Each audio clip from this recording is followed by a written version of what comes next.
Hello, world. This is the second of today's 2 live streams. My apologies that we're like an hour behind schedule, but this will be an introduction to HTML, CSS, and JavaScript. Odds are, if you're watching this video on YouTube and already follow CS50's channel, you're probably familiar with these already. Know that this lecture is meant to be part of a new and improved version of CS50B, Computer Science for Business, so it's particularly for less technical folks. So feel free to tune along in, ask any questions you might have via the chat, and we will do our best to address all through this lecture. Please forgive, though, if we start, stop, and make some fixes. Before we dive into the lecture itself, though, we're going to film a few different intro remarks for this lecture and a couple of other lectures, so this will seem out of context for just a few minutes.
Hello, world. My name is David Malan, and this is an introduction to computer science designed especially for employers and employees who'd like to be more. Sorry, I flipped the words. Oh, so close. It's almost perfect. All right, ready? This is an introduction. Hello, world. My name is David Malan, and this is an introduction to computer science designed especially for employees and employers who'd like to be conversant in today's and tomorrow's information technology. Ultimately, this course empowers you to ask better questions and make better decisions, even if you're not in IT yourself. We'll begin with zeros and ones, the underlying language that today's laptops, desktops, servers, and phones speak. We'll then explore algorithms, step-by-step instructions for solving some problem. We'll then introduce data structures, clever ways for storing information in memory to make algorithms better and faster. We'll write code in a language called Python. Even if you've never programmed before and don't plan to after, you'll acquire a better sense of what programmers do. We'll look at what artificial intelligence, or AI, actually is and what it can do. We'll explore how the internet itself works and what the World Wide Web is. And we'll look at HTML, CSS, and JavaScript, languages with which web apps and mobile apps alike can be built. We'll talk about storing big data in databases. We'll read and write some of that data with a language called SQL. And we'll discuss cybersecurity threats and defenses for you professionally and personally. All this and more. This is Computer Science for Business. Let's do it once more, but I think that one was good. I just changed web apps to websites by accident.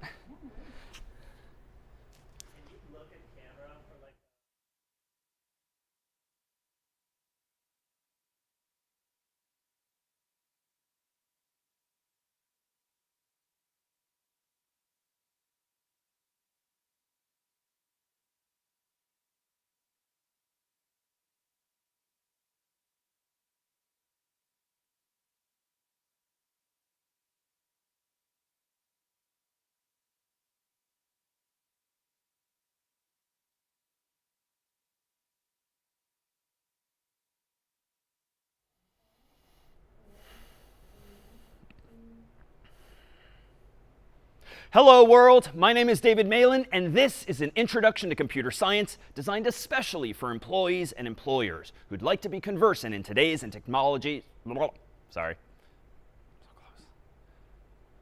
It's much harder reading words than just saying them. All right. Hello world, my name is David Malan, and this is an introduction to computer science designed especially for employees and employers who'd like to be conversant in today's and some wow. I'm sorry. I know, that's why we just have to pretend like these are going to work. All right, sorry all. Hello world, my name is David Malan, and this is an introduction to computer science designed especially for employees and employers who'd like to be conversant in today's and tomorrow's information technology. Ultimately, this course empowers you to ask better questions and make better decisions even if you're not in IT yourself. We'll begin with zeros and ones, the underlying language that today's laptops, desktops, servers, and phones speak. We'll then explore algorithms, step-by-step instructions for solving some problem. We'll introduce data structures, clever ways for storing information in memory to make those algorithms better and faster. We'll write code in a language called Python. Even if you've never programmed before and don't plan to after, you'll acquire a better sense of what programmers do. We'll look at what artificial intelligence, or AI, actually is and what it can do. We'll explore how the internet itself works and what the World Wide Web is, and we'll look at HTML, CSS, and JavaScript, languages with which websites and mobile apps alike can be built. We'll talk about storing big data in databases. We'll read and write some of that data with a language called SQL, and we'll discuss cybersecurity threats and defenses for you professionally and personally. All this and more, this is Computer Science for Business. That's pretty good. All right, let's lean toward the second one.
Hello world, my name is David Malan, and in this lecture we'll analyze algorithms, step-by-step instructions for solving some problem.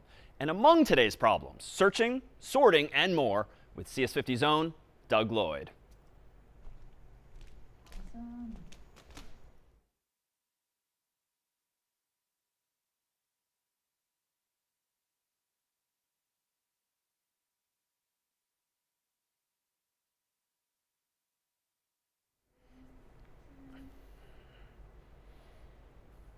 Hello world, my name is David Malan, and in this lecture we'll analyze algorithms, step-by-step instructions for solving some problem. Among today's problems, searching, sorting, and more with CS50's own Doug Lloyd. Let's use the second one.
Hello world, my name is David Malan, and in this lecture we'll implement the internet. Among our goals are to understand what it is from the bottom up, and ultimately how we can build applications and services atop it, with CS50's own Eric Twark.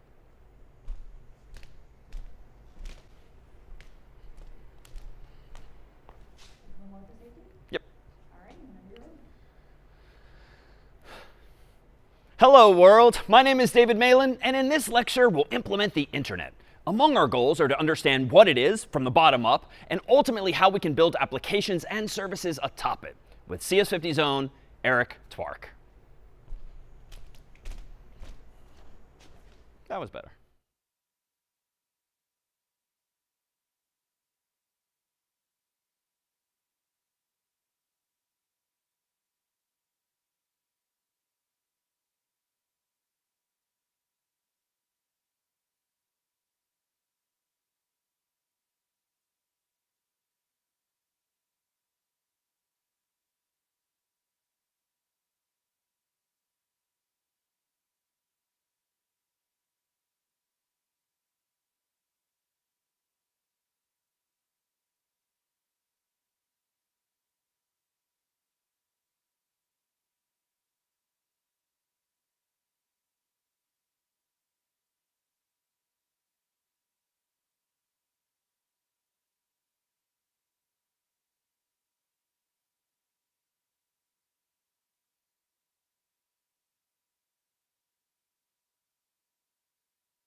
Hello, world. My name is David Malan, and last time, I just want to fix this one thing. Sorry. Okay. Ready? Awesome. Whenever you're ready.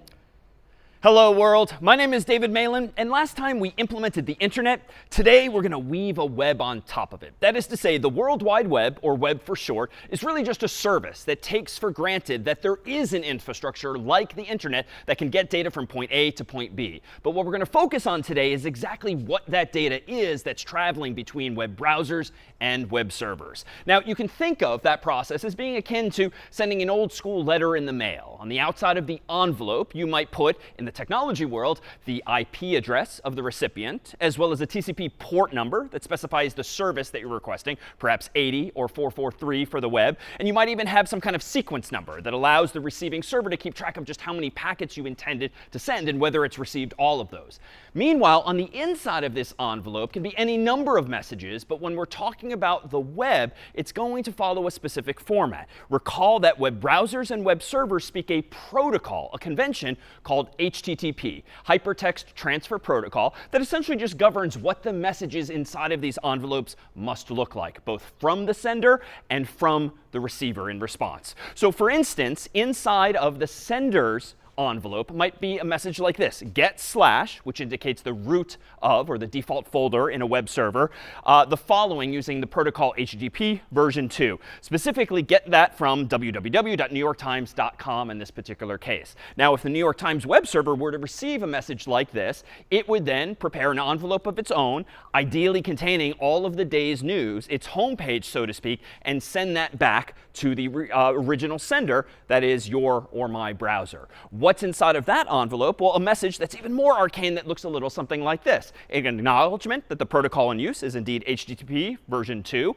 some kind of status code, which ideally indicates that everything is OK, as the 200 here does, maybe the date and time of the server, just so that you can keep track of when this message was sent and how current it is, and then the type of content that was sent back. And in this case, and for today's entire class, text HTML. That is to say, some kind of text file, but specifically in a format known as HTML, as we'll soon see. And then thereafter is going to be the actual data that the web browser requested, namely the contents of the web page, written again in this language, HTML. Now, HTML, or hypertext markup language, is not a programming language. It's indeed a markup language, which means it's a way of structuring your data and adding metadata to it. For instance, maybe formatting information or semantic information that somehow conveys to the browser, or in turn human, what it is they're actually looking at. So what we're going to see over the course of this lecture is how you can write HTML yourself, or equivalently, what it looks like, so that you can better understand what's going on between web browsers and servers. And at the end of the day, HTML is actually relatively simple. I dare say a single class on HTML is enough to certainly understand the basics of it, even though it takes time and practice to actually memorize or learn all of the various features thereof. But those features are generally categorized into one of two things: either tags or attributes. That is to say, the language HTML really only has two syntactic features: tags and attributes. And we'll see what those are going to do for us. Here is perhaps the simplest web page you can write in HTML version 5. Version 5 is indicated by this first line here, which ironically makes no mention of 5, but that's the version of the language that browsers and servers now use. And then you have a whole bunch of what are called tags, some of which may very well have what are called attributes. Now, what are these here? Well, let's highlight this line by line. This very first line of code here indicates to the browser that this is indeed a document written in the language called HTML. This is the kind of thing that you just kind of have to memorize or copy paste. It's technically known as a document type declaration, and it's just a standard string of text that indicates to the browser, the server has sent me version 5 of HTML. Below that is the actual HTML, and you'll notice some symmetry in what we have on the screen here. This, for instance, is the beginning of the first HTML element, so to speak. And we'll see what that means, whereby inside of this element are the following: the tag itself. So this is also equivalently an HTML tag. And then there's an attribute in there called lang, which has a value of en. Now, we'll see in a moment what all of these other tags and perhaps attributes do. But for now, just know that this is essentially a conversation between the file and the browser. That is to say, this first line says, hey, browser, here comes a web page written in HTML.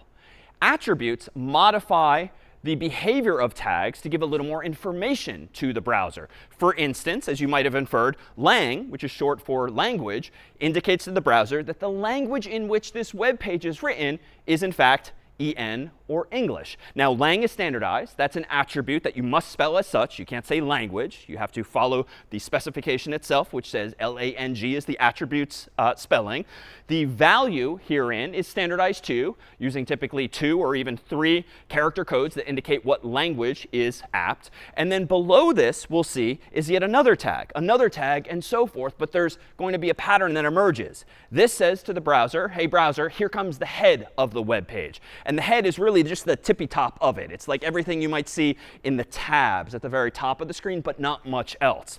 Meanwhile, as you might surmise, title says, hey, browser, here comes the title of the page. And then we have actual text, hello, comma, title. Now, I came up with that myself in the spirit of saying hello, world, all of the time. Hello, title is just literally what you would see as the title of this page. In other words, if you look at the tab at the very top of the screen, odds are you would see, depending on your browser, exactly this text. Now, we have a different sort of tag. This is what we're going to call now a close tag, which corresponds to this open tag. Or if you prefer, an end tag that corresponds to this start tag. And notice the only thing different between them is the fact that the close tag or end tag begins with a / inside of the angled brackets. And the name of the tag, title in this case, is repeated verbatim. So what this effectively says is, hey, browser, that's it for the title. Meanwhile, this line says, hey, browser, that's it for the head. So this similarly closes or ends what was the start or open tag here called head. Meanwhile, here comes the body of the page quite literally. Hey, browser, here's the body of the page, which is like 95% of the page, really the so-called viewport, everything you see in the big rectangular region of the page that represents the web page itself. In this case, it's a super small web page because it's only going to have the text in that big rectangular region that says hello, comma, body. And then, as you might surmise, this tag here says, hey, browser, that's it for the body. Hey, browser, that's it for the web page itself. So HTML is a markup language in the sense that we've marked up the actual data we care about. The title of this page at the end of the day is hello, comma, title. The contents of this page at the end of the day, aka body, is hello, comma, body. And everything else are just tags and perhaps attributes that inform the browser what it is that it's looking at. You and I, as the humans, really don't care about any of this, but it provides structure to the web page so that the browser knows what to do with it. And it's no accident that the head is up here and the body is down here. That's exactly the sort of metaphor that HTML is trying to convey when painting a picture of what this web page should look like. Now, if you prefer to think about this same HTML more as a data structure, it turns out that there's a perfect correspondence between this HTML and the indentation that I very carefully adhere to just to make clear what tags are inside of which others, and this tree structure here. If you think back on our discussion of data structures, this here is a tree known as a DOM, a document object model, and it's essentially the data structure that a browser would build up in its memory or RAM upon downloading a web page that looks like this. Notice, for instance, we have a box up at the top. We'll call it generically a node for the document itself. By definition, the web page itself has just one HTML element, the so-called root element of the document. And then that HTML tag or element, and an element is everything between the start tag and end tag, or the open tag and close tag. The HTML element here is said to have 2 children, head and body, respectively. The head tag, meanwhile, recall, has a title tag inside of it. So this is a child of this, or equivalently, this is a grandchild of that. You can model a family tree off of this same paradigm. But then lastly, this oval down here is the raw text that is the sole child of the title element. And this oval here, hello body, is the sole child of the body element here. Now, this is a very simple web page, and you could certainly imagine a more complicated web page having many more nodes and many more edges than these, but there's going to be a one-to-one correspondence between the text that's received by the browser and what's ultimately built up in memory. But they're equivalent, but it's worth noting that the indentation here is just for the benefit of really you and me and anyone else that might look at this code. Generally speaking, we'll see browsers don't care about white space, so to speak. All of this pretty indentation and this pretty printing, so to speak, is really just for the benefit of the human reader, not the computer. But drawn as such, it also makes clear hierarchically what is a descendant of what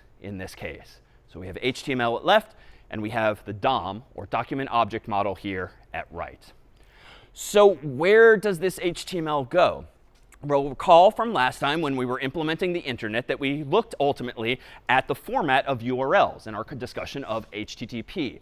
And in these URLs, which might begin with a scheme of HTTPS, where the S indicates secure, / www.example.com, which might be the fully qualified domain name in which some website lives, well, we typically would have more than just that at the end of the URL. Not necessarily. If you have nothing at the end of the URL, it implies that you want the default homepage of the New York Times website or any other.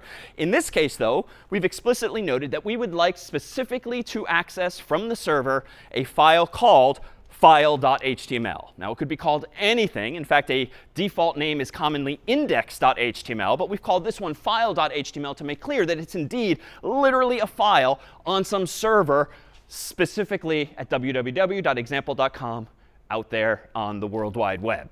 So what is inside of file.html? Well, not surprisingly, it's actual HTML. So the convention for naming files that contain HTML is to end them with a file extension of .html, sometimes .htm, depending on the server that you're using.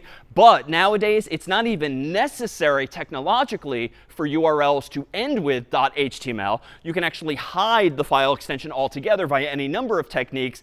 But here in this case, we're going to keep it simple and literally use .html files to make clear their contents. So how are we going to actually serve up files? Well, we're going to use ultimately a command called actually, let's roll back here. And let me transition from there over here to implement that file.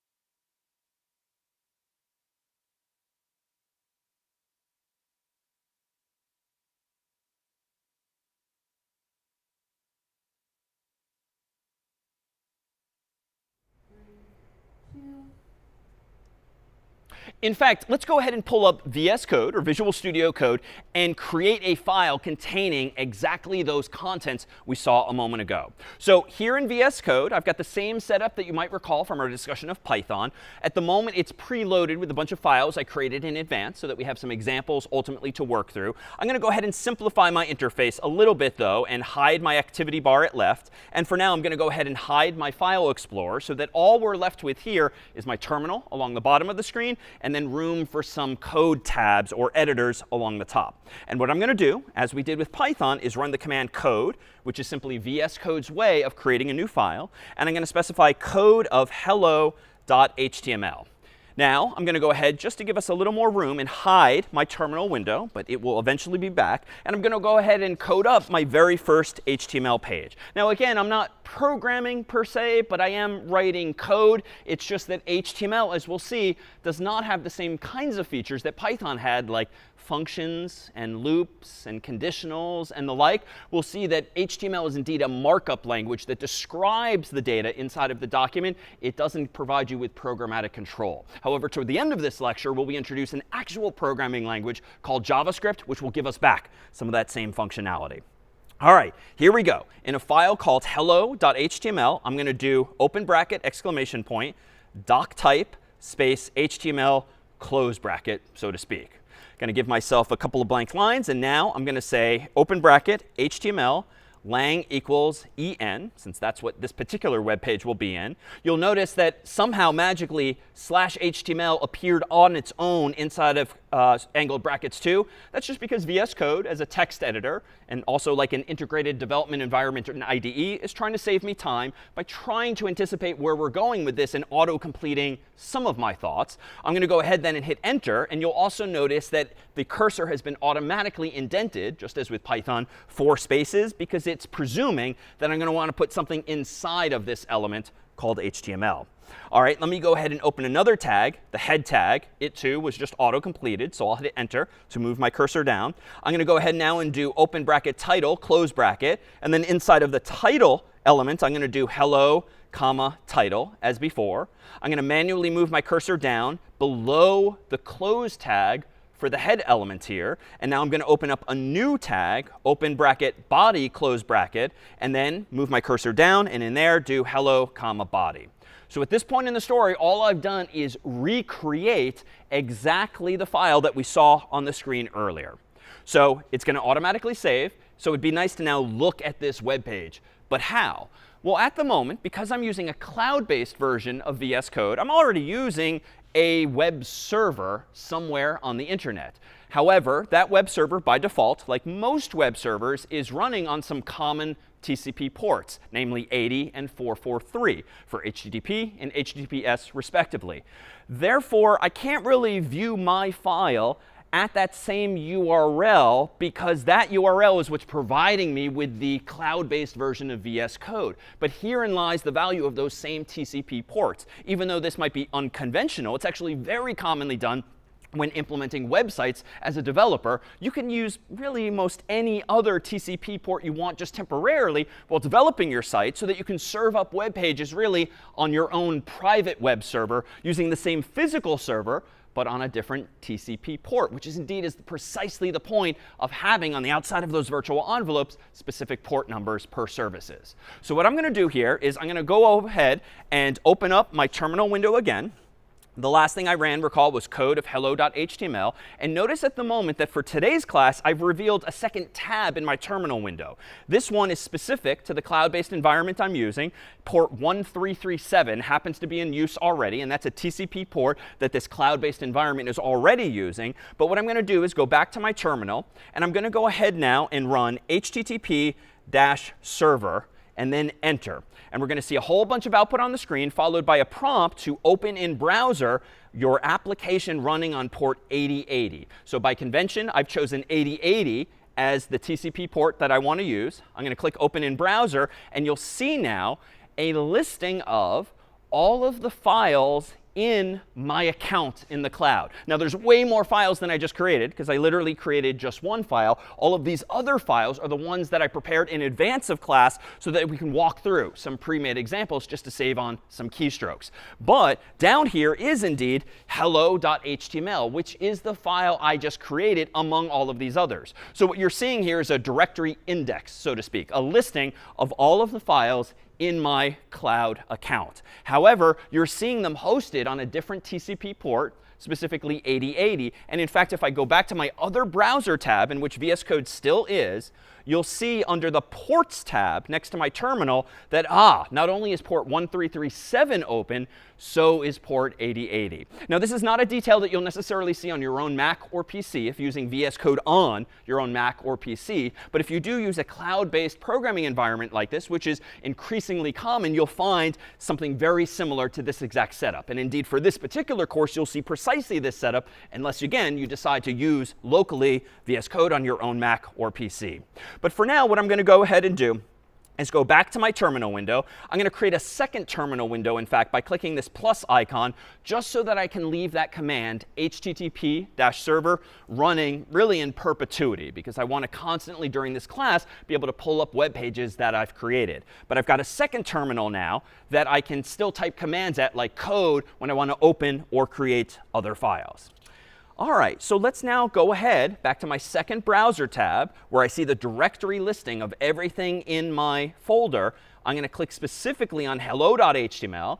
And while you might not be that impressed by what we just made, it at least is, in fact, my very first page on the World Wide Web. Here, of course, is hello, body. And indeed, as promised, the body is like most of the web page itself. But here's that title in the tab here, hello, title. So we see both, we have both, and this file now is available on the World Wide Web itself, but not quite publicly. One of the tricks here using this cloud-based environment is that only I currently am authorized to view this page. So even if you were to copy paste the actual URL at which this file lives, only if I click some buttons and make it fully public could anyone access it. But that's fine, because now we're in the development phase. I'm not actually ready to push this to production, so to speak, at a nice user-friendly URL instead. So at this point, we have a web page that does actually work. It's actually been served up. What more can we do with HTML? Because this certainly isn't all that inspiring yet.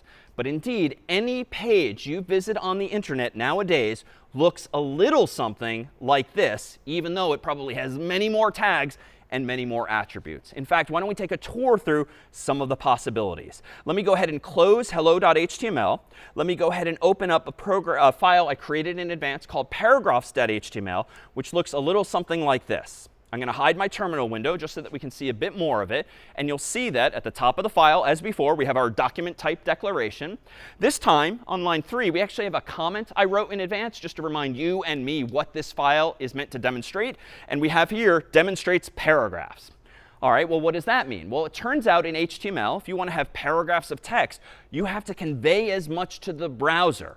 You can't just write a paragraph, hit enter, write another paragraph, hit enter, write another paragraph, hit enter. You actually need to introduce some tags into your web page that effectively tells the browser, hey, browser, here comes the start of a paragraph, then your paragraph. Hey, browser, that's it for my paragraph. Hey, browser, here comes another paragraph, then your second paragraph. Hey, browser, that's it for my second paragraph. So we're going to have more open and close tags. And indeed, that's exactly what we have. Below the HTML tag, which is the same, with the same lang attribute, below the head tag and title tag, we have the body. And then inside of the body, notice we have 1, 2, 3, 4, and perhaps more paragraphs as well. Now, these paragraphs don't actually say anything, even though they look like Latin. This is lorem ipsum text, so it's just been generated to look a little something like Latin, just to fill up some space. And it actually is so long, each of these paragraphs, that it sort of wraps past the end of the screen.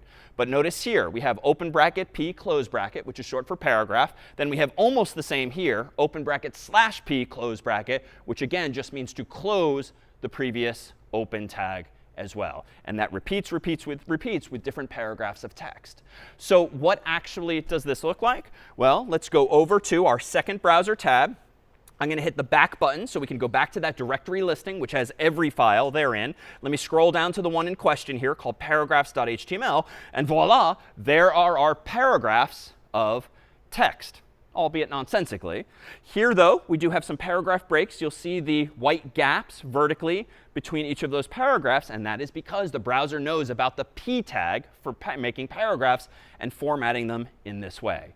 Now, just for kicks, what if I had omitted those paragraphs and I had just done things the sort of old-fashioned way by hitting enter a couple of times? So let me remove this tag and these tags and these tags and these tags and these tags and these tags and this tag, such that now I have what seems to be a whole bunch of paragraphs of text. And I'll make as much clear by even hitting enter after each of them to give them some white space vertically. If I now go back to paragraphs.html, it actually looks great still, but this file has already been downloaded from my web server, so it's cached, so to speak, saved in memory. This is why I now have to hit the reload button, or Control R or Command R, to reload the page from the server so that my browser downloads a fresh copy thereof. So to be clear, even though I have two tabs open in the same browser, my first tab is VS Code somewhere in the cloud.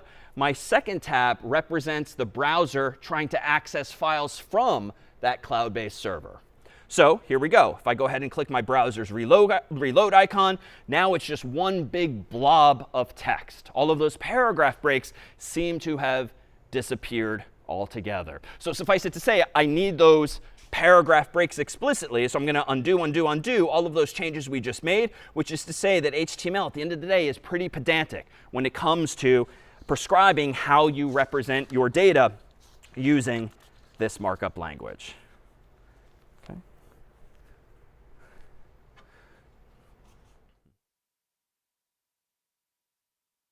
Well, in addition to these paragraphs of text, it would be nice if we could format the document a little more beautifully, maybe have some chapter headings and some section headings, some subsection headings and the like you might see in a paper or in a book. Well, we can do that as well. Let me go ahead and close this tab here and open up my terminal window again. Let me go ahead and open up this time a file called headings.html and introduce a few more tags as well. Let me open that file, close my terminal window. We'll see some familiar tags already: document type declaration, HTML, head, title, body, and now some new ones. Above my first paragraph of Latin-like text, I've got what looks to be a h1 tag, and then a close h1 tag, then an h2 and an h2. And if I keep going, I bet I'm going to see one or more as well. So these h1, h2 tags, and so forth represent headings tags. And what they tell the browser to do is to format whatever word or words are between them big and bold, but maybe a little less big and bold, a little less big and bold. Ironically, the bigger the number gets. So h1 is the biggest and boldest. h6, it turns out, is still bold, but much smaller. So in fact, if I scroll down, we'll see that there's not only h1, h2, h3, h4, 5, and 6 above each of these paragraphs. So let's go back to my other tab here, click the back button so as to go back to my directory index. And in this case, let me scroll up to headings.html and see the result. Here now we have what looks like a more beautifully formatted book or chapter or paper or the like, where the browser is automatically handling all of the formatting thereof. Now, what if you don't like the font? What if you don't like the font size, the bold facing? All of that is changeable, albeit using different techniques. For now, we're really focusing on just marking up the contents of the page, the actual words here, be they in English, Latin, or really anything else. All right, what else can we do? Well, it's very common nowadays on websites to have lists, for instance, of information. So let's go into another file here. Let me close this tab here, open up my terminal, and open up a file called list0, which is the first of my lists. I'll close my terminal window again, and this page is actually quite simple. It still has the familiar document type declaration, HTML, head, title, and body tags, but then a little something different. It's got a UL tag and a close UL tag, then a whole bunch of pairs of LI tags here: open and close, open, close, open, close. Foobar and baz, these are just sort of verbal placeholders for computer scientists, much like a mathematician might reach for X's and Y's and Z's. Computer scientists, when they just need placeholder words that don't really mean anything, they go with foo, bar, baz, and then a bunch of others as well. So this is just a list of 3 words that happen to be foo, bar, and baz. Well, what kind of list is this? Well, you'll note that UL here indicates that it's the UL here has 3 children: LI, LI, LI, each of which is closed. So this is going to be a list of size 3. But what kind of list? Well, let's take a look. Let me go into my other browser tab, click back to go to my directory index. Let me go ahead and open up, in this case, list0.html. And so quite simply, it's a bulleted list, something you might get in Microsoft Word or Google Docs or the like. It's just a bulleted list, really an unordered list, unordered in the sense that there's no numbers here. It does go from top to bottom, but there's no numeric indices associated with any of these list items because UL stands for unordered list. Well, how can we change this? Well, your mind might be going where mine is here. I can go ahead and close this tab, open another, open up a file now called list1.html, which is my second version because, as before, we'll start counting from 0. And if I now reveal the contents of this one, it looks almost the same, except that we have an OL tag opened and closed instead of UL. So whereas UL was unordered list, OL is ordered list. So in fact, if I go back to this tab here, click back, open up list1.html, same exact words, but automatically numbered. All right, so what's the value of this? After all, I could have just used a bulleted list using UL, and I could have myself just manually said 1 period, 2 period, 3 period, and made my own darn list. But here's just one of the features of HTML. It stands to reason that you might eventually have, in some web page, longer lists than this. You might want to go in after the fact and add some elements in the middle, at the beginning, and the end. And if nothing else, it would just be annoying to have to manually renumber everything. This is one of the reasons why computers are so valuable. They can do all of this automatically for us. The browser itself can probably use some kind of for loop or while loop and start numbering these things top to bottom for me without me having to worry about hard coding those numbers myself into my HTML. So here we have then an ordered list where the browser does more of that heavy lifting for us. All right, well, what more can we do with HTML using some more tags in our file? Well, let me go ahead and open up another file here called phonebook0. We, of course, have searched a phone book for such names as these. And in fact, if I hide my terminal window here, we're going to see all of a sudden a lot more HTML. But it's not very complicated. You just have to add to your vocabulary a few more tags. And with it, you can now structure data in tabular form with rows and columns. So we got the same old tags up here. But then the things get interesting inside the body, whereby we have a table tag. Then a little less obviously, we have a T-head tag, which stands for table head. So this might be the first row of the table that maybe looks a little different. Maybe it's bold-faced or allows for sorting or something like that down the line. TR, even less obvious, but this stands for table row. And then TH, just as succinctly, stands for table heading. So specifically, even though this reads top to bottom a little weird, this says, hey, browser, here comes a table. Hey, browser, here comes the head of the table. Hey, browser, here comes a row in the table. What are the columns within that row? Well, implicitly, the first column will have a heading of name. The second column will have a heading of number. Why first and second? Well, because they appear in the HTML in this order. So the browser is going to infer that if it sees one TH tag and then another, top to bottom, it's going to lay out these columns by default from left to right. Hey, browser, that's it for the table head. Hey, browser, here comes the table body. Let me scroll up a little so we can see more of the body here. And we'll see inside of the table body here a whole bunch more of table rows represented by the TR element again and again and again. And so what's inside of this table body? Hey, browser, here comes a table row. The table data, TD for short, should be Brian in the first column, and then TD in the second column, this phone number here. Same thing for David, same thing for Doug, same thing for Eric, and then John seems to have a slightly different phone number if you'd like to give him a call or text sometime. But ultimately, after this, I think you can probably guess what's just off screen.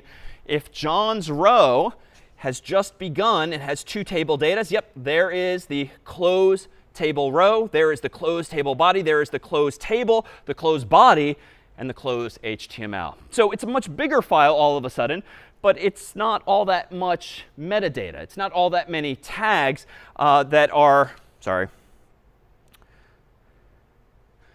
So this example has a lot more tags, but it's only because there's so many more components to this page, a whole bunch of rows and columns inside of which are what we might call, in the world of spreadsheets, individual cells.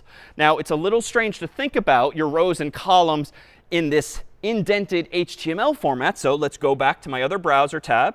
Let's go back into my directory index. Let's open up phonebook0.html, and there we have it. It's not the prettiest table to look at, but the table heading has been bold-faced automatically by my browser for me, thanks to those TH tags. And then I do have a column of names and a column of numbers, thanks to all of those TRs and TD tags therein that give me this simple phone book here. All right. So that's just more HTML tags. And we'll start to speed through some more and more of these tags, because really all we're doing is trying to build out a vocabulary. We have yet really to introduce any new ideas. We still have our tags. We still have our attributes. Here now we're just seeing some more examples thereof. But the web pages we've made thus far are fairly textual in nature. Why don't we see if we can't go ahead and create something a little more graphical? So I'm going to go back into my first tab in VS Code and close this phonebook0.html. I'm going to open up my terminal window again, and I'm going to open up, this time, image.html, and then close my terminal thereafter. In this page, which is fairly short, we have a description of what's coming, demonstrates images. Well, how do we do this? Well, inside of the body of the page, I've got an image tag, img for short. I then have a source attribute, src for short, equals quote unquote bridge.png, which apparently is the name of a file inside of my cloud account here that presumably is in the exact same folder as image.html, because this is what we would call like a relative URL or relative path, in that there's nothing before it, no mention of folders, no mention of another domain name or scheme. So this is presumed, therefore, to be in the exact same folder as the file that mentions it.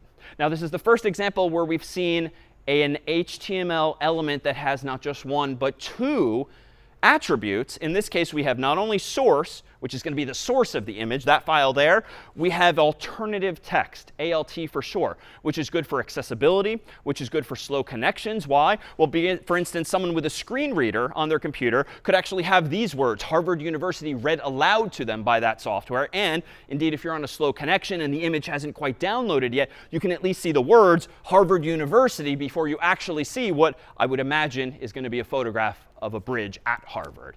So let's see this in action. Let me go back to my second browser tab here. Click back to go back into my directory index. Let me go ahead and open up image.html. And sure enough, there is what looks like a bridge. In fact, I haven't actually properly resized this for the size of this laptop. So I can go ahead and zoom out here. And now we see the entirety of this image. It's not really cropped in a way that looks very beautiful yet, but that's because I haven't really done any manipulation of it. I've just told the browser, hey, browser, here comes an image. Plop, bridge.png there. Well, notice, too, what's interesting about this image tag. If I go back into VS Code here, notice there's a subtle difference between the image tag and every tag thus far. Something's missing. Like, what seems to be off? I mean, thus far, every tag we've used seems to be symmetric in some sense, whereby if I open the tag, I then close the tag. If I start the tag, I then end the tag at some point. But the image tag, notice, has no corresponding close tag. I don't see open bracket / img close bracket.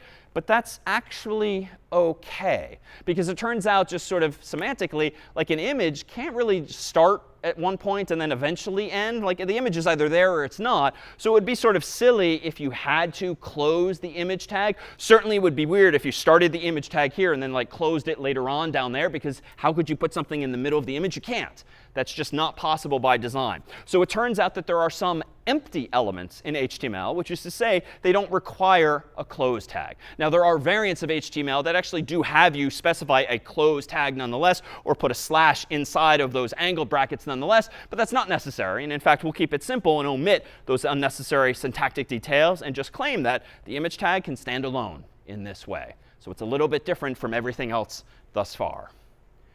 Notice, as an aside, that when we've closed all of these tags, we do ignore the corresponding attributes. So for instance, this only applies to one example, but we have it again in this example here. Notice that the HTML tag indeed has an attribute, lang equals quote unquote en, but we have never mentioned that attribute or value again down below because it's just not necessary. When you close the tag, you do so only on the basis of its name, and the browser will realize by symmetry here that, oh, this tag lines up with this one up here.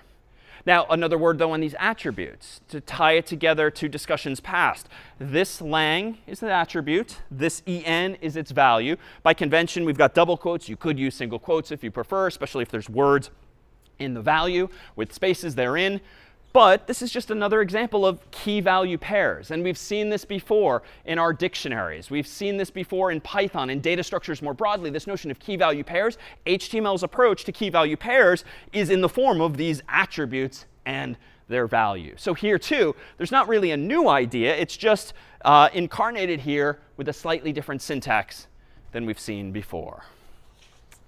All right. Well, what more can we do besides images? Well, we might as well throw a video into the mix. So let me go ahead and close this tab here. Let me go ahead and open up now a file called video0.html. And in this file, we'll see quite simply how we might go about embedding a video in a page, like this one here, video.mp4 for MPEG-4. How is this done? Well, there's a video tag, much like there's an image tag. But in this case, it's video spelled out completely, whereas image is just img. Notice here are some additional attributes. And these two are curious. It turns out with some HTML attributes, they don't need to have values. The mere presence of the attributes' names themselves is sufficient to coerce the browser to behave a little differently. And you might infer what these two attributes do. Controls just means that I want to see like a play icon and a pause icon and maybe some other controls on top of this video when embedded in the web page. Muted means exactly that. I don't want this video to play automatically. This is probably a good thing when it comes to browsers nowadays, which typically don't play videos automatically, even if you want them to, if they're going to play sound, if only because that's a bad UX, a bad user experience, and tends to be used by advertisements. But in this case, we can at least try to ensure that the video is not going to bother anyone, even though they might click play. It's not going to play sound by default. Meanwhile, the source of this video, and this is spelled out actually as source, not as src, weirdly, the source tag does have an src attribute. But the value of that is video.mp4. And the type of this video, for clarity, is video/mp4. And this is what's generally known as a MIME type. And this is just a standardized string of text that describes what type of file is inside of the actual file being downloaded, in case it's not completely clear from the file extension alone. So how else might we embed videos? Well, besides this video here, and I'll leave it to you as an at-home exercise to open up this actual video and play it perhaps with sound, let me go into my terminal window again. Let me open up video1.html just to show you an alternative way of embedding videos, which is so common today because of the omnipresence of YouTube. If you were to go to a video on YouTube and click the share button or similar, odds are you would be able to navigate your way to a little bit of HTML code that you can then copy and paste into your own files. For instance, that's exactly what I've done here. It's a little long because it's wrapping off the screen there, but notice that I copied and pasted this exact line from YouTube. It's a tag called iframe, which is a frame inside of the web page itself. The width of it, based on YouTube's suggestion, is 560 pixels across by 315 pixels down, though I could resize that, ideally proportionally. The source of this particular iframe or embedded video will be this long URL here. And if I keep scrolling, there's going to be even more attributes here, some of which are a little specific to YouTube's own features, including an allow attribute and the values therein that YouTube has suggested, a refer policy, allow full screen, and perhaps more. So in short, this is an incredibly common paradigm when visiting a website that has certain types of media, like a video, to copy paste some recommended HTML into your own website so that you can therefore embed it in your own. Now, you shouldn't be in the habit, though, of just copying and pasting blindly any code that someone tells you to embed in your site, because you can actually accidentally inject perhaps even malware, malicious software into your site.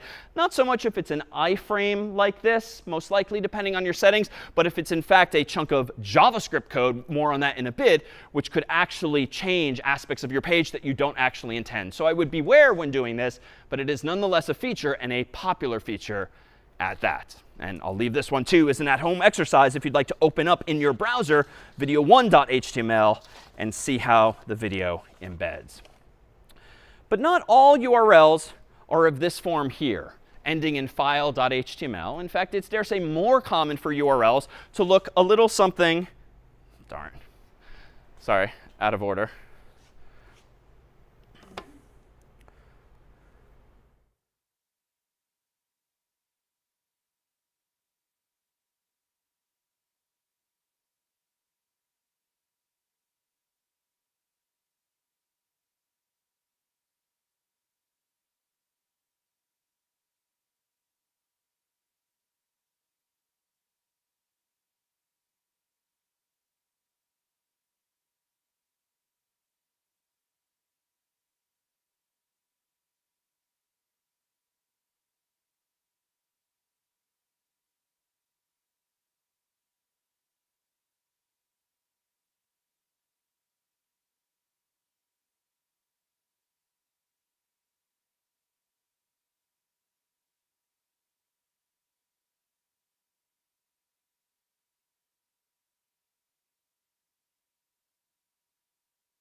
Now, not all URLs are necessarily of this form. In fact, I dare say more common nowadays is something that looks a little more like this, where it's not necessarily a file name, but there is some path there, followed by a question mark, and then actually one or more key value pairs. And in fact, in the context of HTTP's URLs, these, I don't want to say that, sorry.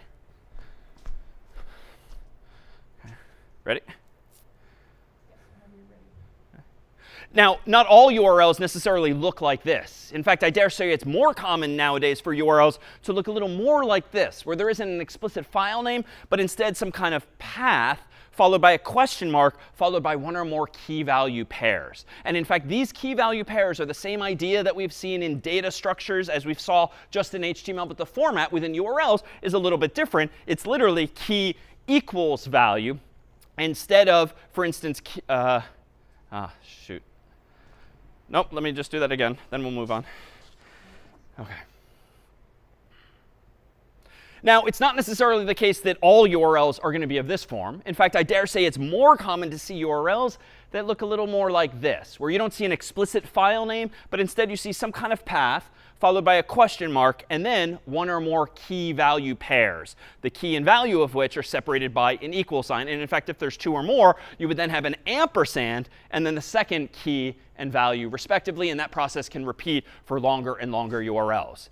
This, in fact, is how, using HTTP, a browser can provide input to a server that goes beyond merely requesting a specific page or path on the server. In other words, if a user were to fill out a form with their name and email address, maybe some checkboxes, credit card number, or password or the like, when that user hits enter or clicks the submit button, all of those key value pairs, the name and the actual person's name, the email field and the actual value they type in, can be passed to the server inside of the URL itself after this question mark. In fact, we can see this ourselves with a bit of HTML of our own. Let me go over to VS Code here, open up my terminal window again, and this time open up search0.html.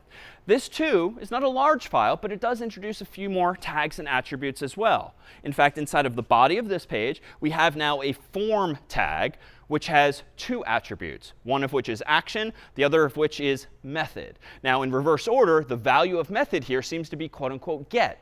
Recall that get was the operative word we saw earlier in our representative HTTP request, where the browser wants to get, literally, some web page on the server.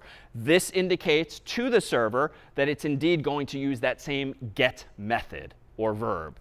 Action here, albeit cryptically named, means where do you want to get data from? Well, in this case, the value of the action attribute. Specifically, what I'm aspiring to do with this example is implementing my own version of Google. I'm not going to get into the back end thereof and the database and all of the web pages. I'm just going to implement the so-called front end of google.com, namely the search page. And so if unfamiliar, this notion of front end and back end is a very common paradigm in computing, whereby the front end is everything that the user sees, the user interface really, and the back end is everything the user doesn't see. It's the server, the code on the server, the data, the database on the server that is nonetheless driving the front end, but not something the user can directly see.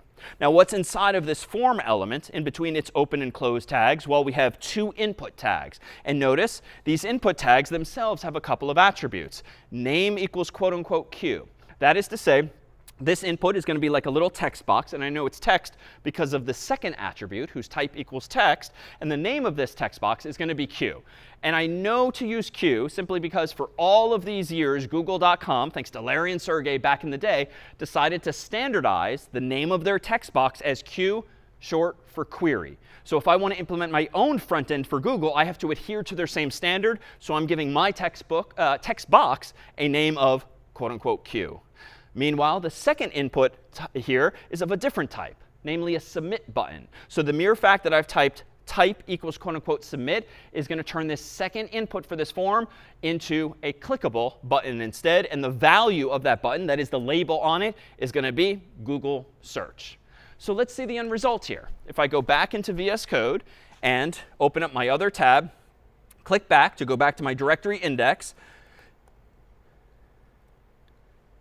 and then scroll down to search0.html, I'll see the simplest of web interfaces, namely a big text box and then followed by a button Google search. But what's powerful here now is if I click in this text box, type in a word like cats, if I'd like to search for cats, notice what happens to my URL. If I zoom in at the top here, you'll see that I'm currently inside of a file called search0.html.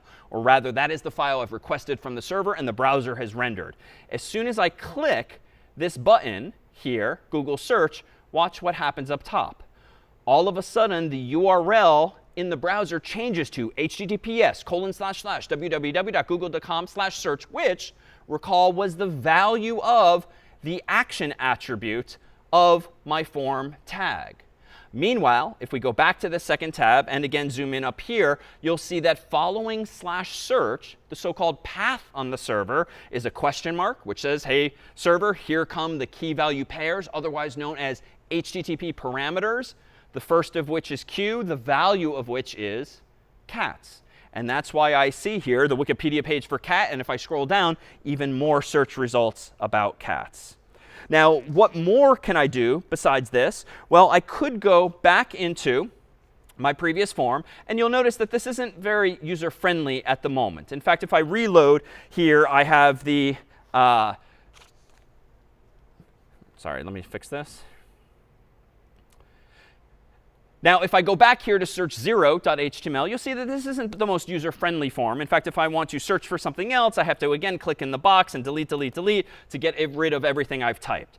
But it turns out there are even more types of inputs than text and submit. In fact, I can change quote-unquote text to quote-unquote search, because it turns out browsers today know that sometimes you want search boxes to be useful for search forms like this one here, which themselves might come with a specific feature. In fact, let me go back to my directory listing, go into search1.html, in which I made that same change. And now you'll see when I click in this box and type in something like cats, the simplest of enhancements, a little X that I can click that will just delete the whole thing at once. And that's a feature that comes from simply using a different value for that same type attribute.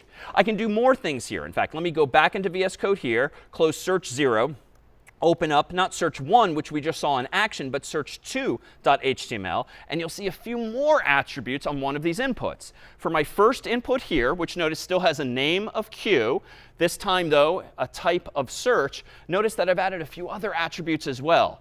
Autocomplete equals quote-unquote off. A moment ago, you might have seen a little black popover that indicated that I had previously searched for cats. And so my browser was trying to autocomplete my subsequent queries starting with C, but this will turn that feature off. Autofocus, which doesn't actually need a value and therefore no equal sign after it, indicates that I want the browser to automatically focus on this text box, which literally means move the cursor automatically into that text box so that I don't force users to have to grab their mouse or trackpad and click on that specific text box. Meanwhile, placeholder is yet another attribute that the input tag supports, which puts little grayed out text inside of the text box before you start typing into it to help you know what it is you're supposed to type into that box. So nothing fundamentally game-changing here, but all of these minor enhancements that do ultimately, I claim, yield a better user experience, or UX. Let me go back to my other tab here. Let me go back to my directory index, and this time open up search2.html. And again, fairly minor enhancements, but creating a better experience for the users and therefore less friction for interacting with my site. I can see query in gray, which I can type over and type in cats. The little X still pops up because this is a search box. But notice as I start deleting cats or start typing something else that starts with C, I don't get the attempted autocomplete, which might just mean there's less clutter on the screen. It's a little more private for my users because subsequent users aren't going to see literally in this same text box at least what others have typed. So minor enhancements that nonetheless yield a better result. And in fact, it is just so common on so many websites nowadays not to have little refinements like these. But it really is as easy as this with HTML alone to maybe add some attributes or change the value thereof just to improve the experience for your users and or, say, customers. Well, what else can we do besides this? Well, it turns out, especially when collecting input from users, you can specify the format in which you want that data. For instance, you might want a text box specifically to contain someone's email address, which of course follows a standard format, including an @ sign and maybe some dots. You might also want to collect someone's phone number, which in the United States might have some dashes or perhaps some parentheses or more, formatting those digits. Well, it turns out in HTML and also in many other languages like Python, like JavaScript, and beyond, you have support for what are called regular expressions, which are quite simply patterns that you can validate against, or in some cases even use to extract portions of information. So there are admittedly a little advanced, and the syntax is a little weird and takes some practicing and, frankly, Googling sometimes to remember what to do with them. But these regular expressions, otherwise known as regexes, support syntax like this. If you want to depict a pattern that you want the browser to validate the user's input against, you can do something like this. You can say dot, which means any old character, you don't care what, but at least a character there. You can say star after something like the dot, which actually says 0 or more of that previous thing. Or if you want at least one, you can say dot plus, which means one or more characters, and not necessarily the same character, but just one or more characters again and again. If you literally only want 0 of those characters or 1, you can use a question mark instead. If you know exactly how many characters you want, you can use curly braces in a regular expression and then a value n for number, which specifies that you might want 3 or say 4 digits in some space specifically. Or you can put a lower and upper bound on the same. And there's yet other syntax too with which you can express patterns like these. Meanwhile, you can also express ranges of numbers that you want to allow, or even letters as well, inside of these square brackets, so to speak. Meanwhile, you can specify ranges of numbers. If you don't want to type out 0, 1, 2, 3, 4, 5, 6, 7, 8, 9, you can do 0-9 to emphasize that range. Or more succinctly, you can say \lowercase d, which means any decimal digit, or \uppercase d, which means any character that is not a digit, that is the opposite. Beyond this, you might, didn't mean to do that. In fact, let's put some of these patterns to the test. Let me go back here into VS Code. Let me close our previous search example and open my terminal. Open up this time, say, register0.html. And after closing my terminal, we have a relatively simple page here, which contains, again, a form. This time, though, it doesn't have an action or method, because I don't actually care at the moment about submitting this form anywhere.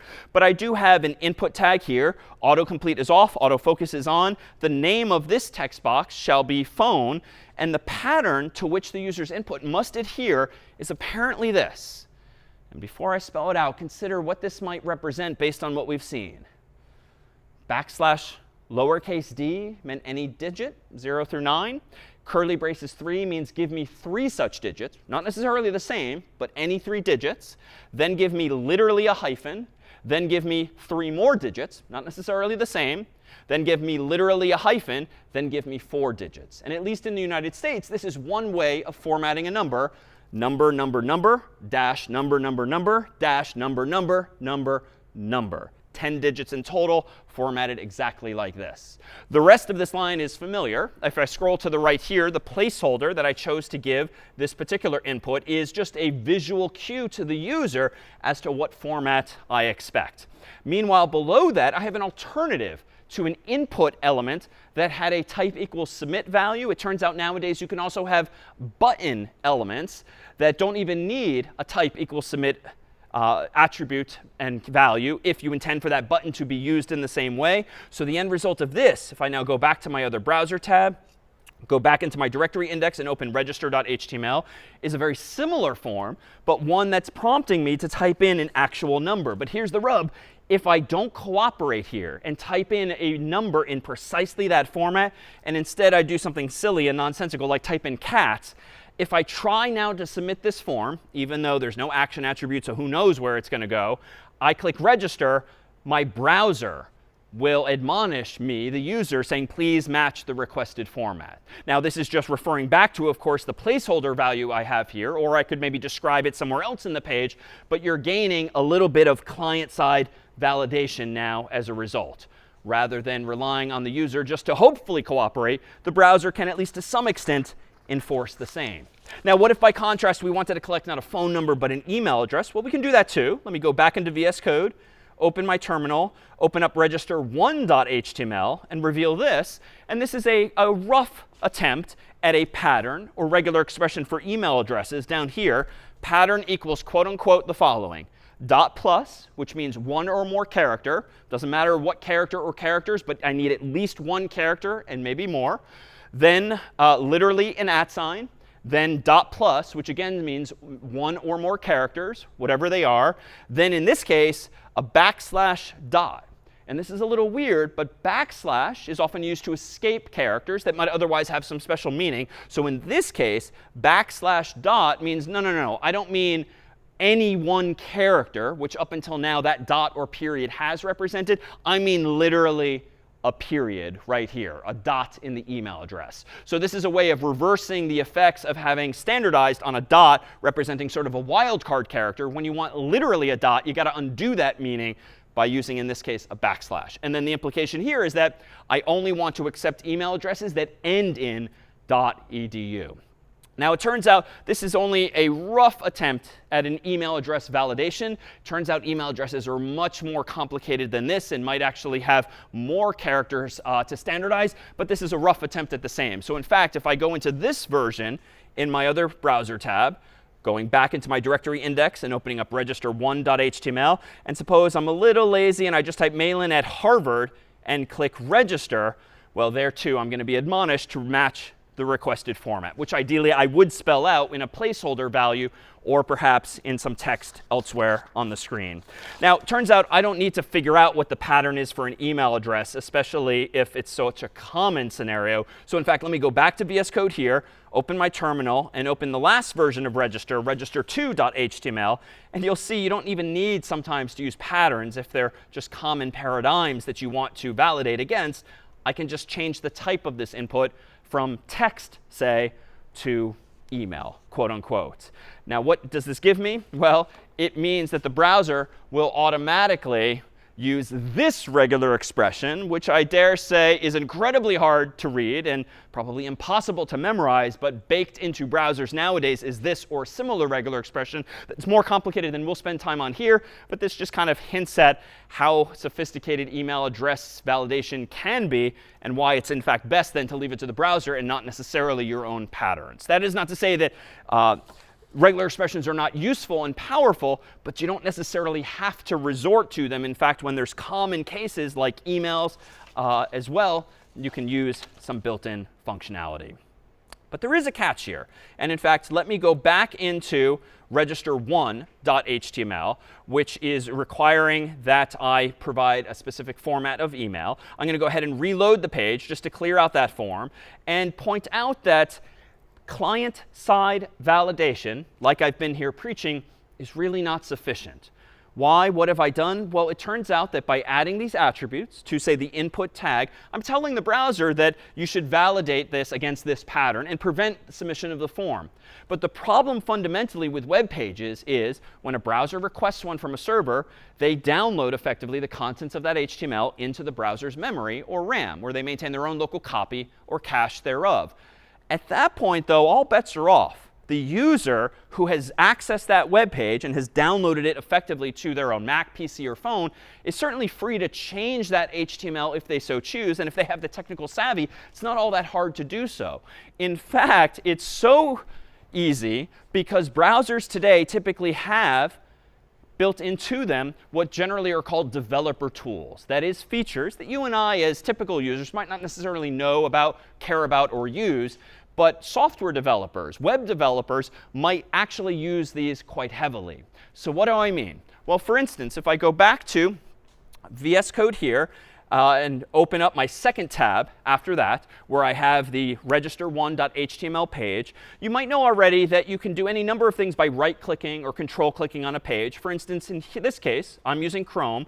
I can open up this context menu here and choose any number of menu options like View Page Source, which on your own browser might be called a little something different. Now, this is just a view of the HTML that's been downloaded into the browser. And in fact, you can do this on any web page. If you go to NewYorkTimes.com or anything else on the web, you can probably right-click or control-click somewhere on the page, not on a link, but maybe on some part of the background, find a menu option similar to View Page Source, and see something quite like this. And odds are, if you actually go to a real website like New York Times or the like, you're going to see dozens, if not hundreds, of lines of HTML and more that compose a much more sophisticated web page than mine. But this does, in fact, give me a view of the web page that at the moment is not editable. This is just a copy of my page that I've downloaded, just if it's interesting to see. But notice, too, if I close this view source, I right-click or control-click again on this register1.html web page, and this time I go to inspect. Now I've opened up full-fledged developer tools where I have even more functionality at my disposal. On the left-hand side here, I can see all of the elements in this web page, indeed under the Elements tab. And out over there, I have even more features that we might tinker with. Now, these are all collapsed hierarchically just to make them more readable on the screen. Let me go ahead and zoom in on the bottom left of my screen under Elements, and notice that I can expand the little triangle next to Head. And I can see, oh, what the title of the page is. I can then expand the little triangle next to body, and I can see what's in there, a form, which I can click on again and then see everything therein. Which is to say, you can see what pattern is being used inside of the HTML that composes this page. But I could change that, or really anything else. Let's do something innocuous. Let me go ahead and zoom out first and zoom in at the top. And you'll notice that my Register tab is indeed called Register. Why? Because in the title of this page, at bottom left, if I zoom in again, the word inside of the title tag is indeed register. Well, what if I want to do something a little malicious here, or maybe just playful? I can actually click on this element here and change the text in between open tag, close tag, title. For instance, if I want to really excitedly welcome the user, I'll add a single exclamation point and then save it. And if I go back up to the tab here, you'll see that I've actually changed the title in this here tab. All right, well, that's not such a big deal. But recall that a moment ago, if I tried to register with something like Malan at Harvard, which is not a valid address, the web page would not let me.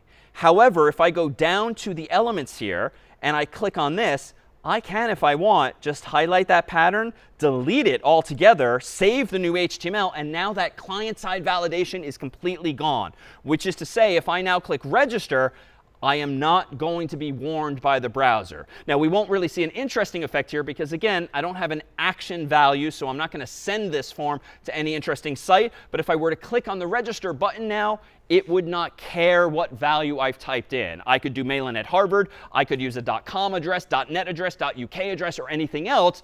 The pattern now is no longer in place. Now, I could conversely make the form better, and I could change the text here at the end and say type equals email. And now the browser will enforce the email type. But no normal user is going to do this. But malicious users might very well change your HTML within their browsers to circumvent these client-side validations. Now, they're not hacking into your server because your HTML is still saved somewhere safely in the cloud, presumably on some server.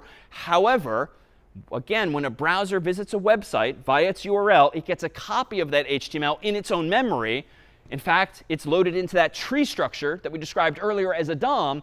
But the browser, and in turn the human controlling the browser, can certainly tinker with that HTML if they want, removing any of these validations. So on the one hand, these client-side validations, like these patterns, wonderfully useful because the browser then can give immediate feedback to the user that they've typed something wrong, thereby decreasing the probability that they're going to put invalid data or incomplete data into your server or database if they're submitting this form to you. The downside, though, is that while it does improve the usability of the site, the user-friendliness of the site, it is not a sufficient defense against maliciousness, whereby a user could remove all of these things altogether, submit bogus, invalid, incomplete data for your server, and you're not going to be the wiser unless you have also implemented on your server using Python or some other server-side language that receives that web form some other conditional checks or patterns that make sure that no data is going into our database unless it is validated here in duplicate server side. So client-side validation is great for usability, for user experience, but it is not good or sufficient for security. You'll still need server-side validation, which might very well mean writing a bit of code in duplicate in some other language to do the same, though increasingly nowadays there are libraries, third-party code that someone has written that helps you generate validating code for both the client and the server. In fact,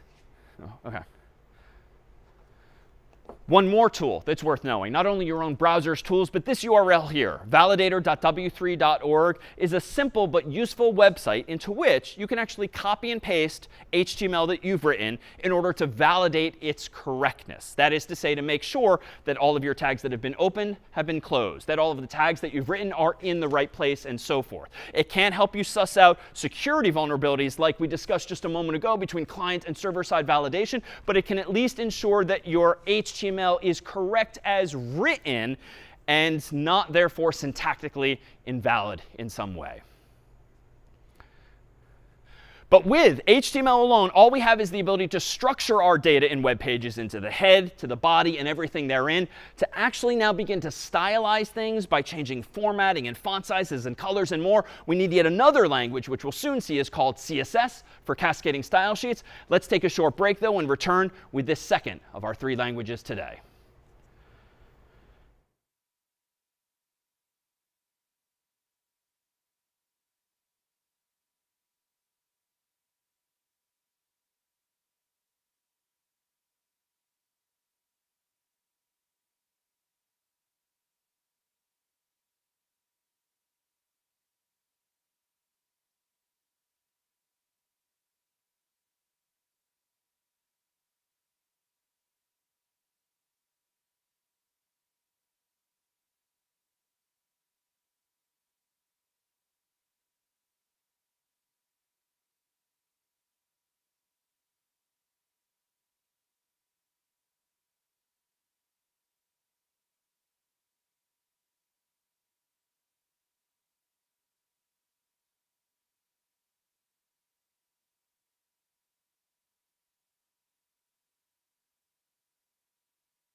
2.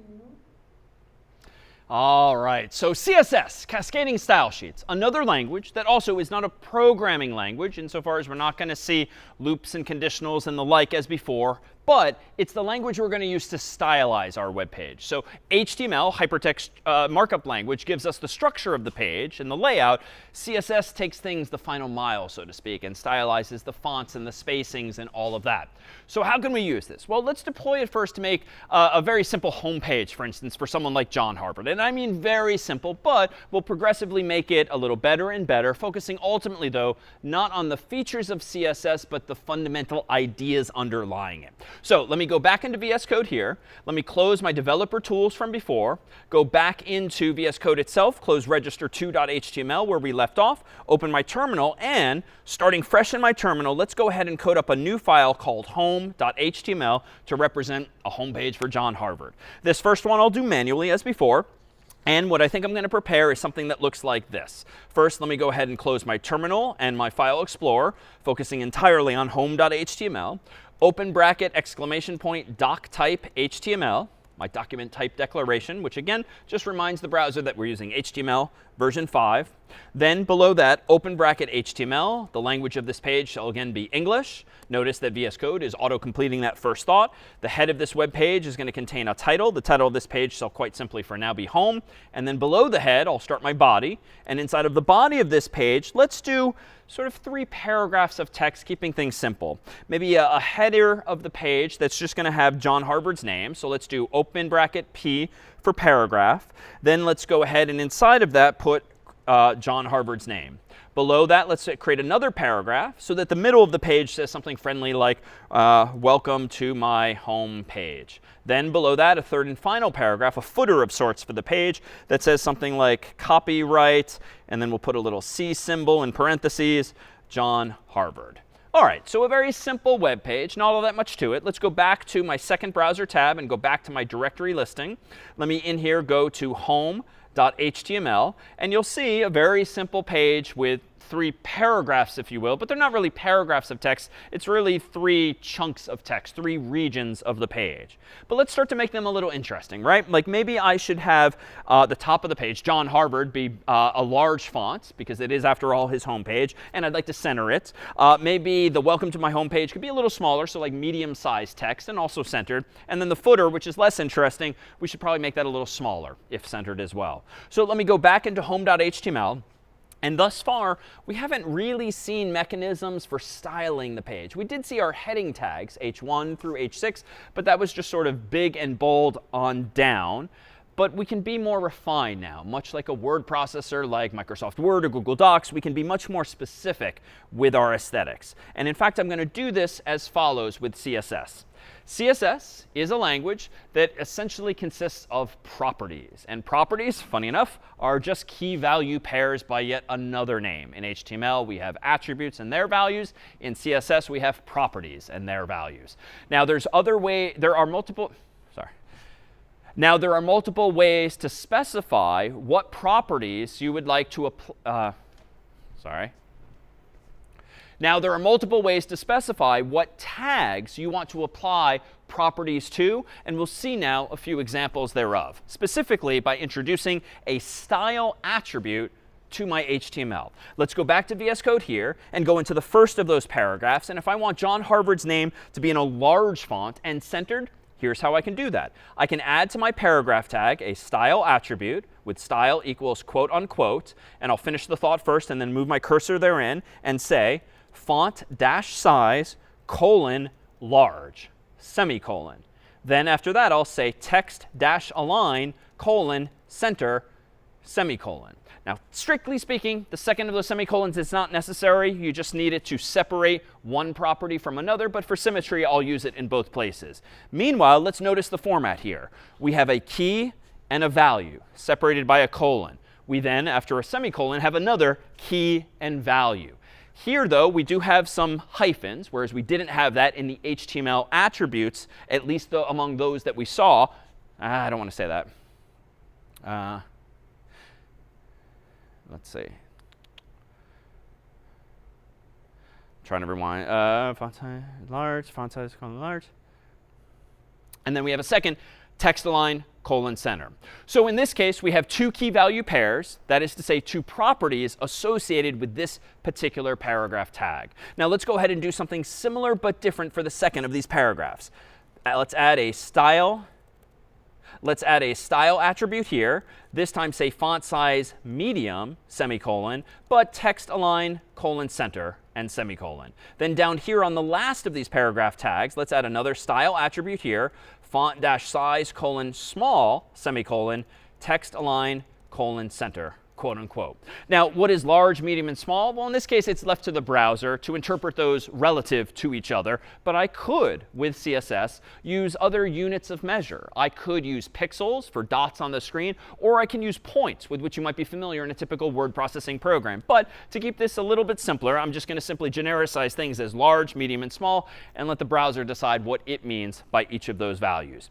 Notice, though, that I've text aligned in the center all three of these paragraphs. So let's take a look. In my other tab now, if I go back into home.html and click reload, because again, I've made changes on the server, but my browser doesn't yet have a copy of those changes, but will when I reload, now I have in the center of the page everything, including a slightly larger John Harvard, a medium welcome to my home page, and then a smaller copyright down at the bottom.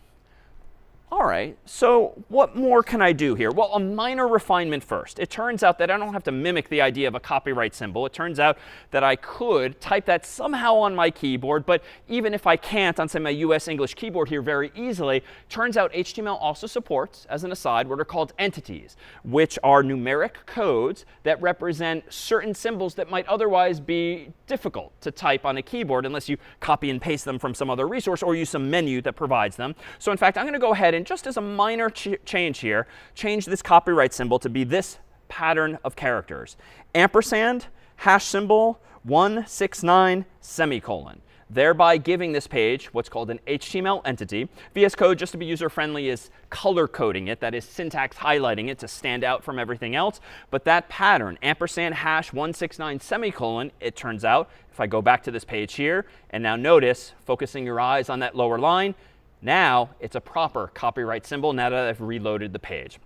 All right, as an aside, though, with that aside behind, thinking. That aside, let's now consider the structure of this actual web page. I don't really like semantically that I went with these p tags or paragraphs, because these aren't really paragraphs of text. It's, again, just sort of three regions of text. Well, it turns out there are more generic tags that you might use when you want to convey to the browser that, yes, you want a different chunk of text here, but it's not necessarily a paragraph in, say, the English grammatical sense. So what I'm going to do here is make a change to home.html, and I'm going to change all of my p tags to div tags instead, where div stands for division, thereby giving me a different division or region of the page. So I'm going to open and close each of those div tags accordingly, but make no other changes. In fact, if I go back to home.html and reload, at this point we'll see that actually some of that white space has gone away, because to be helpful, the browser has assumed that if you do have paragraphs of text, like in a book or a paper, you probably do want a little bit of that white space between them. But in this case, if you've just got three divisions of the page, it's probably sufficient just to sandwich them together and leave it to me using CSS to maybe add more padding or margin, so to speak, down the line. But let's consider for a moment what is poorly designed about what I've done here thus far. I think this is an improvement, a step forward, to move away from paragraphs, which they weren't really, to these divisions of the page.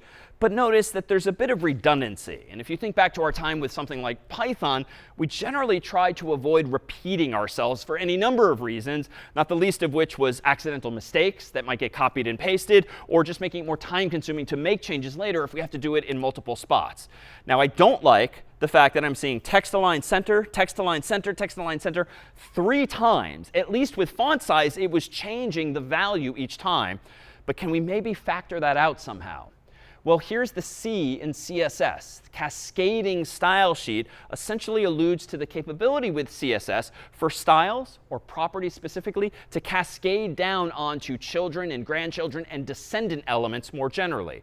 Wouldn't it be nice then to maybe factor out text align center to the parent of all 3 of these sibling div elements by moving it to body. And that I can do. So let me go back to my editor here, and let me, for the moment, go ahead and delete all of this text-align center from the first of those elements, from the second of these elements, and from the third of these elements. And I can keep or delete the semicolon. At this point, there's only one property in each of those quoted values, so they're not strictly necessary.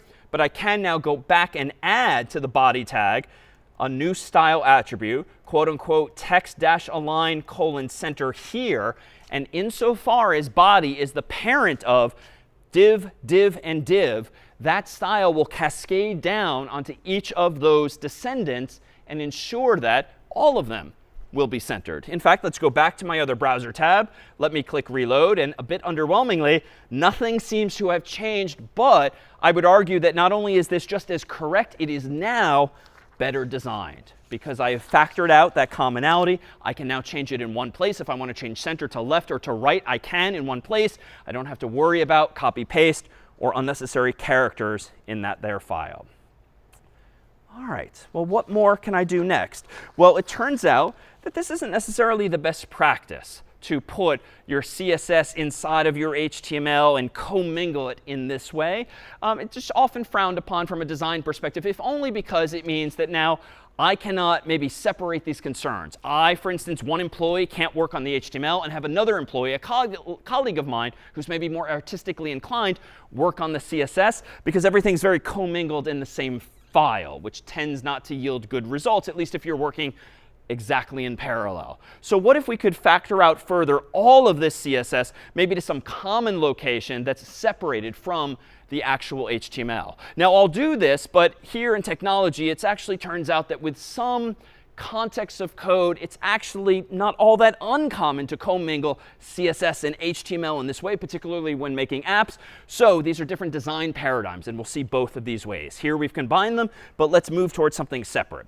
Let me go ahead now and delete all of these style attributes that I've created thus far and move all of those properties to a different location altogether. In fact, look at the HTML now. It looks much tighter. It's much more obvious that we have div, div, div, and the contents thereof. Let's put those same properties elsewhere. And this is going to be my first opportunity to go back into the head of the web page, and in addition to the title, now add not a style attribute, but a full-fledged style tag, open and close. And inside of that open and close tag, what I'm going to do now is specify, using some CSS selectors, the names of some elements or perhaps other designations that allow me to associate properties with specific tags later in the HTML. For instance, if I want to apply one or more properties to the body, I'm going to type inside of this style open and close tag the word body, followed by an open curly brace, which VS Code is going to autocomplete for me. And I'm going to go ahead and hit enter just to move it to a new line. And then inside of those curly braces, I'm going to do something like this: text align center. Meanwhile, I'm going to specify how I want to style those other divs. Now, I could say something like this: div, open curly brace, and then inside of this say something like font size : but wait a minute, I have 3 divs, and I want one of them to be large, one of them to be small, and the other one to be medium. So at this point, it's not sufficient to use a so-called type selector, the type of the element, the name of the element, div in this case, to associate properties with it, because this property would associate with all of those same divs. So I need to be a little more specific. So what I can do is actually use an ID selector instead. In other words, I can invent a word that makes sense to me, and I can say something like this: hash header, and then specify that the header of this page shall have a font size of large. And then down here, I might say hash footer. And then inside of its curly braces, I might say the font size there is small. Now I can use these identifiers in my HTML as follows. I can go into this div and add not a style attribute, but a new attribute called ID, and give this div a unique ID of header. And I can give this last div a unique ID of footer. And while I could give this middle div a unique ID of its own, because it's in the middle and it's just medium text, I could also be a little clever here. And I could just say, you know what, by default, the font size for this web page shall be medium unless some other selector overrides that default value. So now let's scroll down and see that I'm using header and footer in just one place each. And indeed, that's the definition of an ID. It must be a unique ID used just once in your HTML. But in this way, I think I've associated one or more properties with the header and footer, respectively, as well as with the body more generally. So let's take a look. Let's go back into our other tab, which currently looks like this. But when I reload all of those changes, it looks exactly the same. So we have just another way now of designing this, even though it appears unchanged visually. But here's too where we can tinker with some of those same developer tools. On this web page, let me right click or control click, choose inspect to open up developer tools, and you'll see at bottom left the head of the web page, the style tag therein. And if I scroll down, I can see the body of the web page and all three of my divs. Notice though at right, which is convenient now, I see in this same Elements tab, not just the HTML, but also the CSS properties that apply to that element. In fact, notice here a mention of body and a mention of font size medium and text align center. That means that because I'm hovering over the body element right now, this property indeed applies accordingly to give it those two property values. Meanwhile, there's something italicized down here, which is browser specific. My browser is telling me that by default, it's going to have a margin of 8 pixels around the body of the page, and it's going to display everything in block form. But more on that another time. Meanwhile, there's some placeholder here where I could manually add some styles. And in fact, just for fun, this is where you don't necessarily have to go back and forth between VS Code and your browser tab. You could start tinkering with other elements here. For instance, I could change the color of this page to be red just by adding a color::red property. And my browser, Chrome in this case, is giving me a little square to make clear to me what red actually means. And notice that the web page actually changed. But I'm not changing it on the server.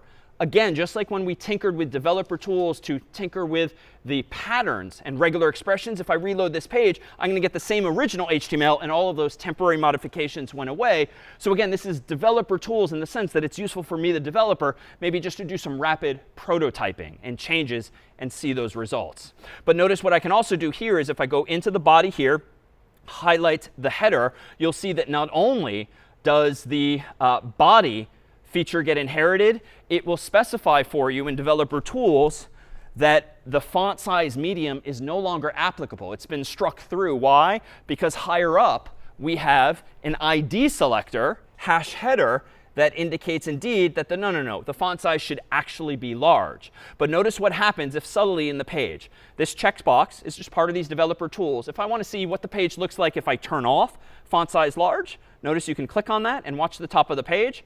John Harvard's name just got smaller. That is, it became medium. If I check it again, it becomes large as well. So in short, underneath the hood of your browser up until now have been some very powerful features. And if you choose to explore more HTML and now CSS, there's a lot of ways to do this within your own browser and even see how other web pages, yours, maybe your competition's web page, is implemented by just understanding the layout and values for their HTML, CSS, and more.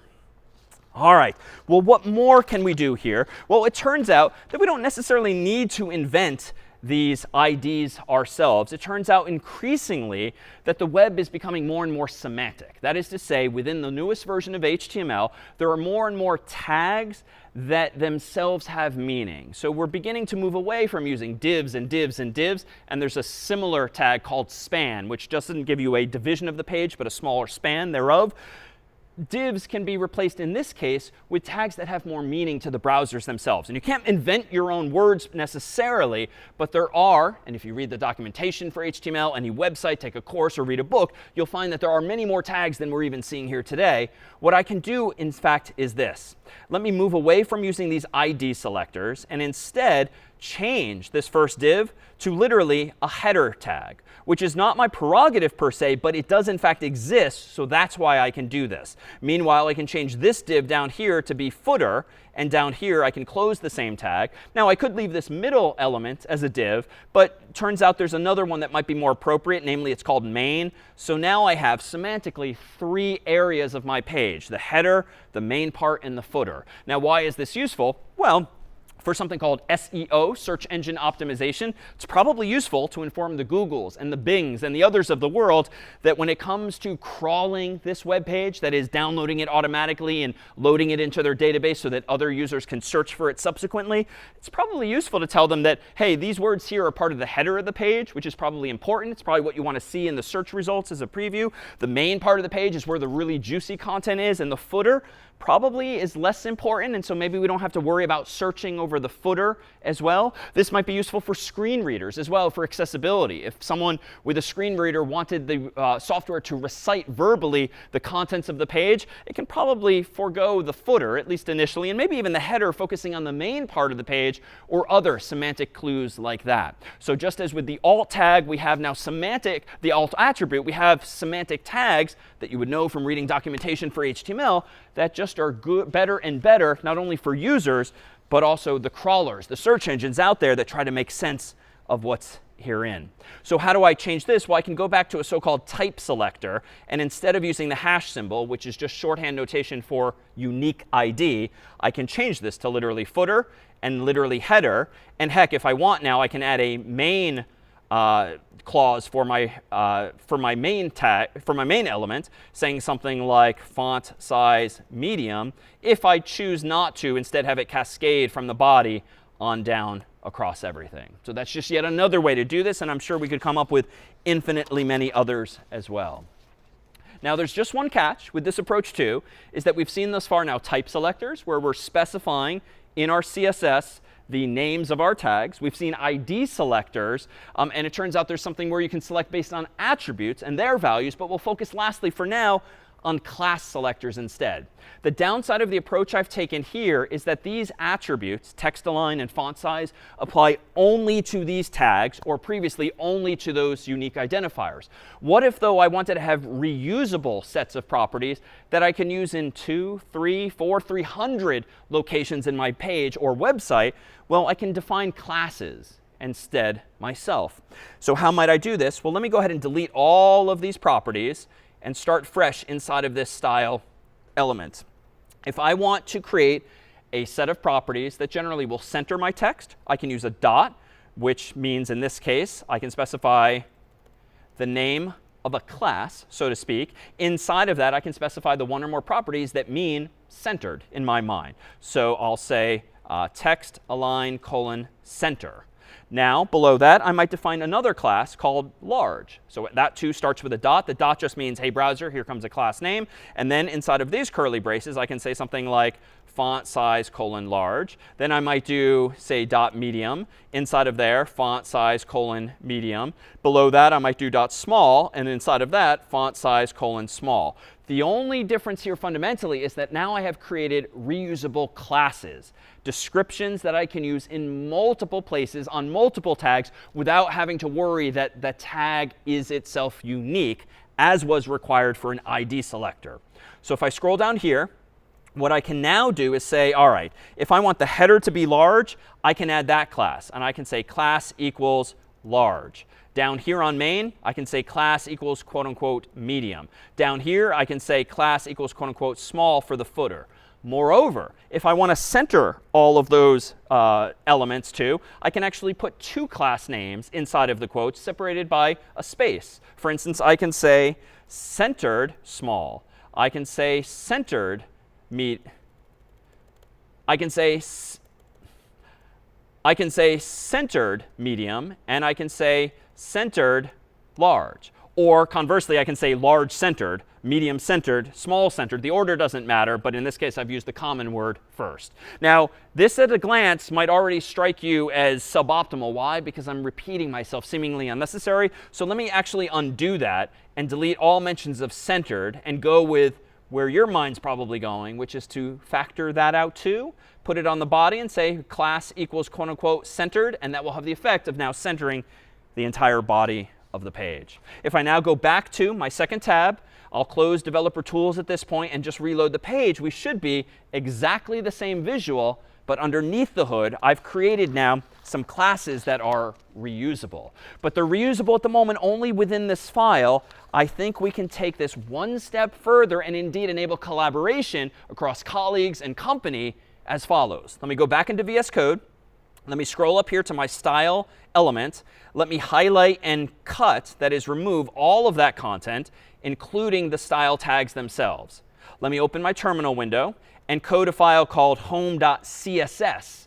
This time, the file extension .css indicates that the contents of this file are going to be stylizations, that is, properties. Let me go ahead and open that file, close my terminal, paste what I just cut. Let me go ahead and highlight it and just de-indent it so that all I have in home.css is exactly the same CSS as before, but it's all left aligned and just nicely displayed in this file.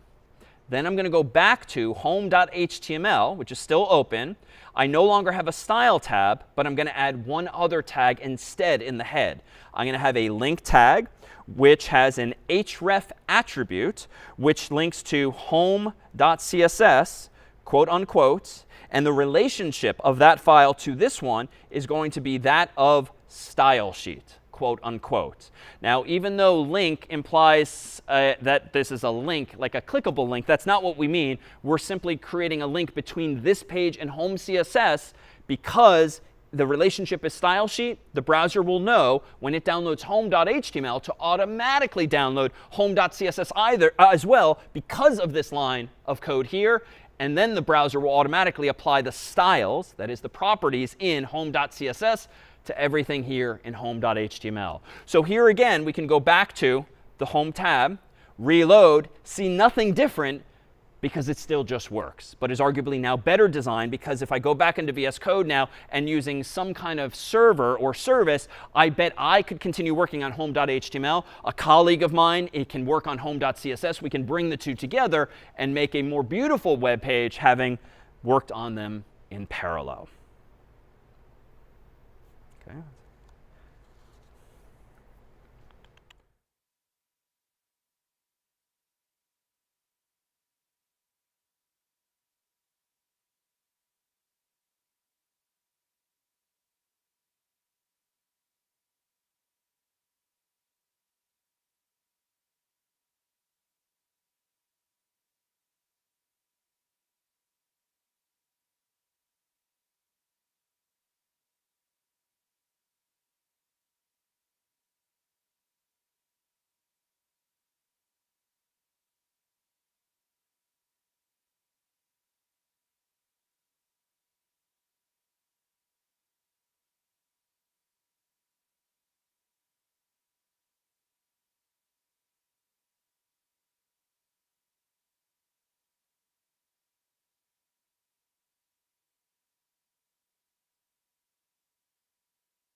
All right, so we can, sorry.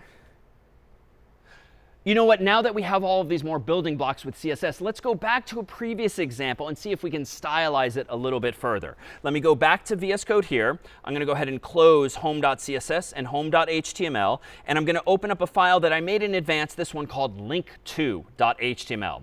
I'll close my terminal window and reveal what this file looks like, which has, as before, the same HTML down below. Inside of the body, we have visit Harvard with a link surrounding it. But notice now we have inside of our style tag a little bit of CSS that's adding some more color. In fact, I've chosen to specify the following properties for any anchor tag or link tag in this page. Color :red, which we've seen before, but this time text decoration none, which we'll see removes the default underline of any given link.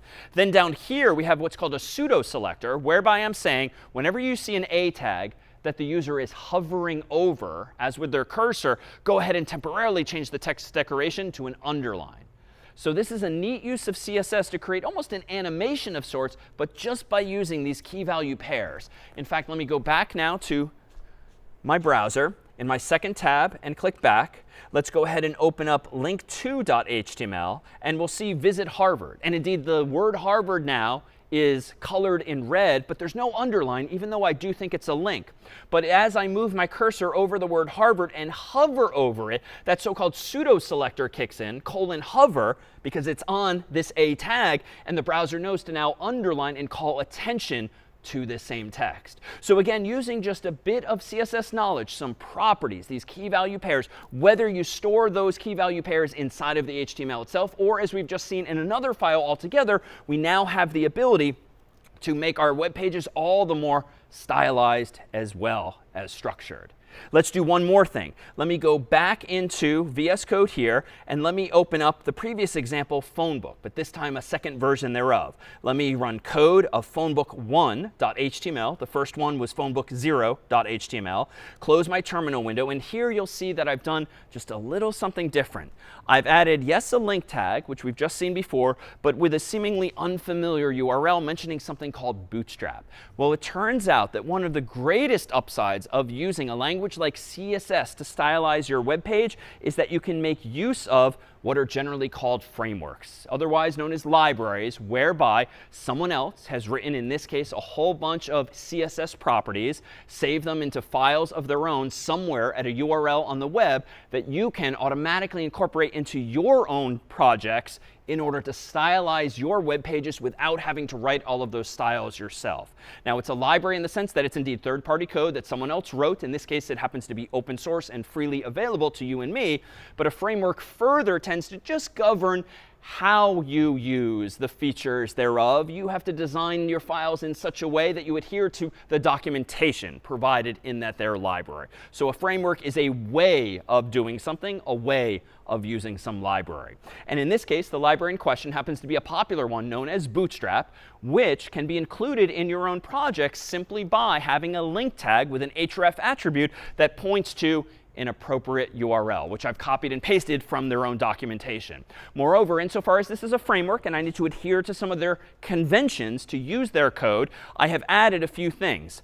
On my table tag for my phone book, I've added class equals quote unquote table. Seems a little strange because it's obviously already a table tag, but this class called table, as per Bootstrap's own documentation, is what tells the browser to apply Bootstrap's table stylization to what was previously a very boring looking phone book. Moreover, down here, I've added scope equals quote unquote call for column, just to specify that name and number respectively refer to the columns of data below them. But I know that only from having read the documentation, and in this file is a huge number of key value pairs, a huge number of properties that someone else wrote that I can now use, having read their documentation, by just choosing the right classes. So not only does defining classes in CSS help me and my own colleagues factor out some of our common work, collaborate more readily, it also allows us to stand on the shoulders of others, incorporate third-party code into our own so as to not have to spend as much time reinventing the wheel,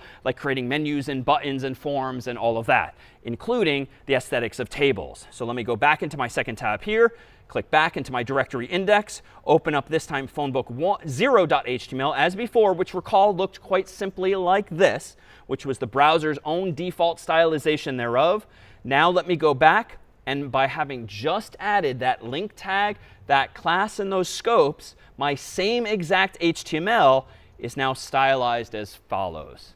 Now, it might not really wow you, but I dare say this is much prettier to look at than the example we've already seen. And if I were to dig deeper into Bootstrap's own documentation, I could start to colorize this by adding colors. I could stripe it by making every other row a different column just to make things more visually apparent. So many features come with these frameworks, whether it's Bootstrap or any other. And indeed, this is just one of the upsides now of having tools like HTML and CSS at your disposal. But up until now, our content has been fairly static. Once we download the page, what you see is what you get, and it's only interactive insofar as you might be able to interact with a form and send information elsewhere. But what if we want to keep the user on our same page and make our web pages more interactive themselves? Well, for that, we need a third and final language, this one called JavaScript. Let's take a short break and return with a look at just that.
So JavaScript, the third of our 3 languages today, and this one is a proper programming language. It's got functions and conditionals and loops and more, and it's a language that's commonly used within web pages to control dynamically the contents of and the experience for the user. So in the case of JavaScript, what we effectively have is the ability to take this HTML, which recall is loaded into memory as a so-called DOM, document object model, by the browser. We have the ability with JavaScript to make changes to this DOM in real time. In other words, we can access data therein, we can add new nodes, remove nodes, we can change the contents of the page. And you actually see JavaScript in use all over the place. For instance, if you use Gmail or Outlook and you just sit there watching your inbox, odds are on some schedule you'll see new mail.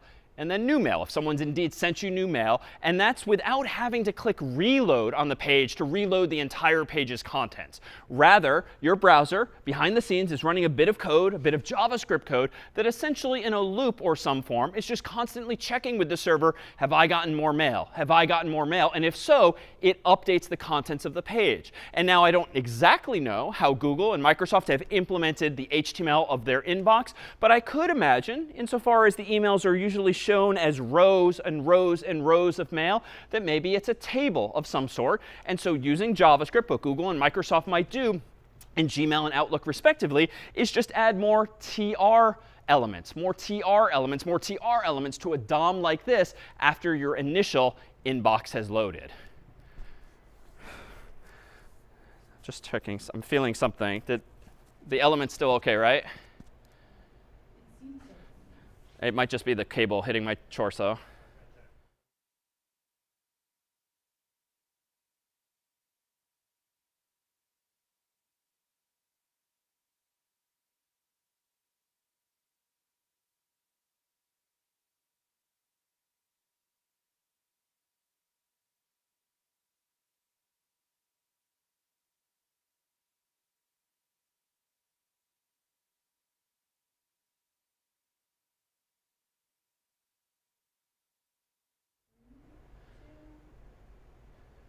Let's take a look at some, wait, let me just think for a second.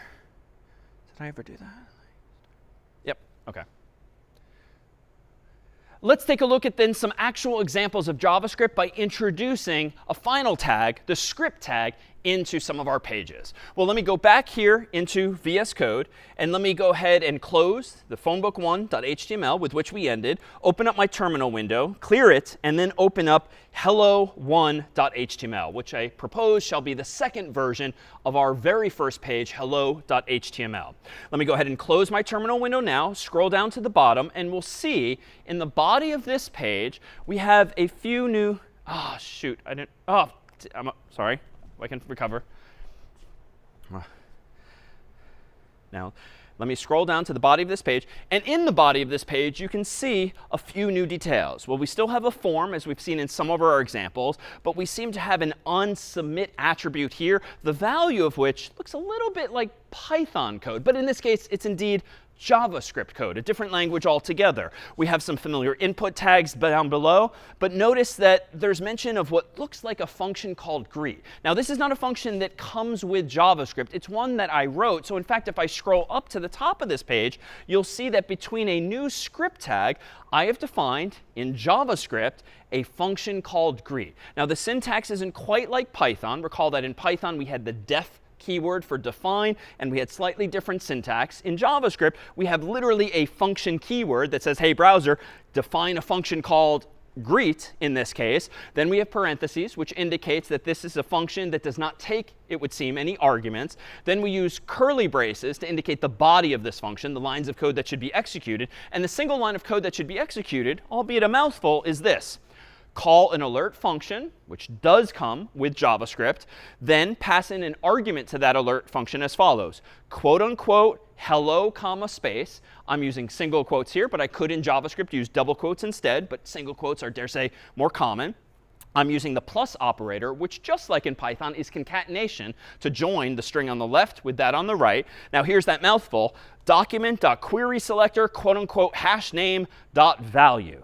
So what does this mean? Well, JavaScript, among its features when used in a browser, gives you the ability to query the document for a specific node using a unique identifier to get at it, or a name to get at it and then go get its value. So if we scroll back down here to the form, notice that there's an input here whose unique ID is quote unquote name, because as we'll see in a moment, this new and improved version of hello1.html has a text box in which the user can type their name. So we're not going to keep saying hello world. I want this thing to say hello David, for instance, or whoever is using it.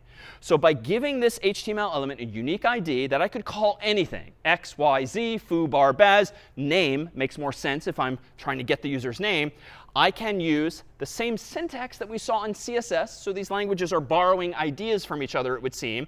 I can select with this query that node in the DOM and go in and get its value, whatever the human has typed in. And then notice that this form will return false, which is a convention for saying, hey, browser, even though the user might have clicked the submit button, don't actually try to submit this form to a server, like with an action attribute as we saw before. Rather, just return false and do nothing more after calling the greet function, thanks to this onSubmit attribute, which itself is new for us now.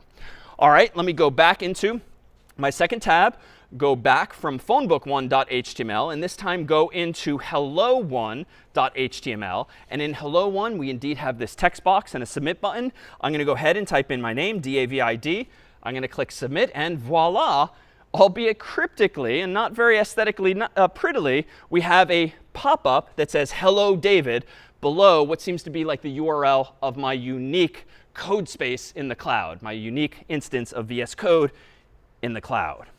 All right, well, that's one way of doing this, but let's see another. Let me go back into VS Code here. Let me close hello1.html and open up this time hello2.html instead.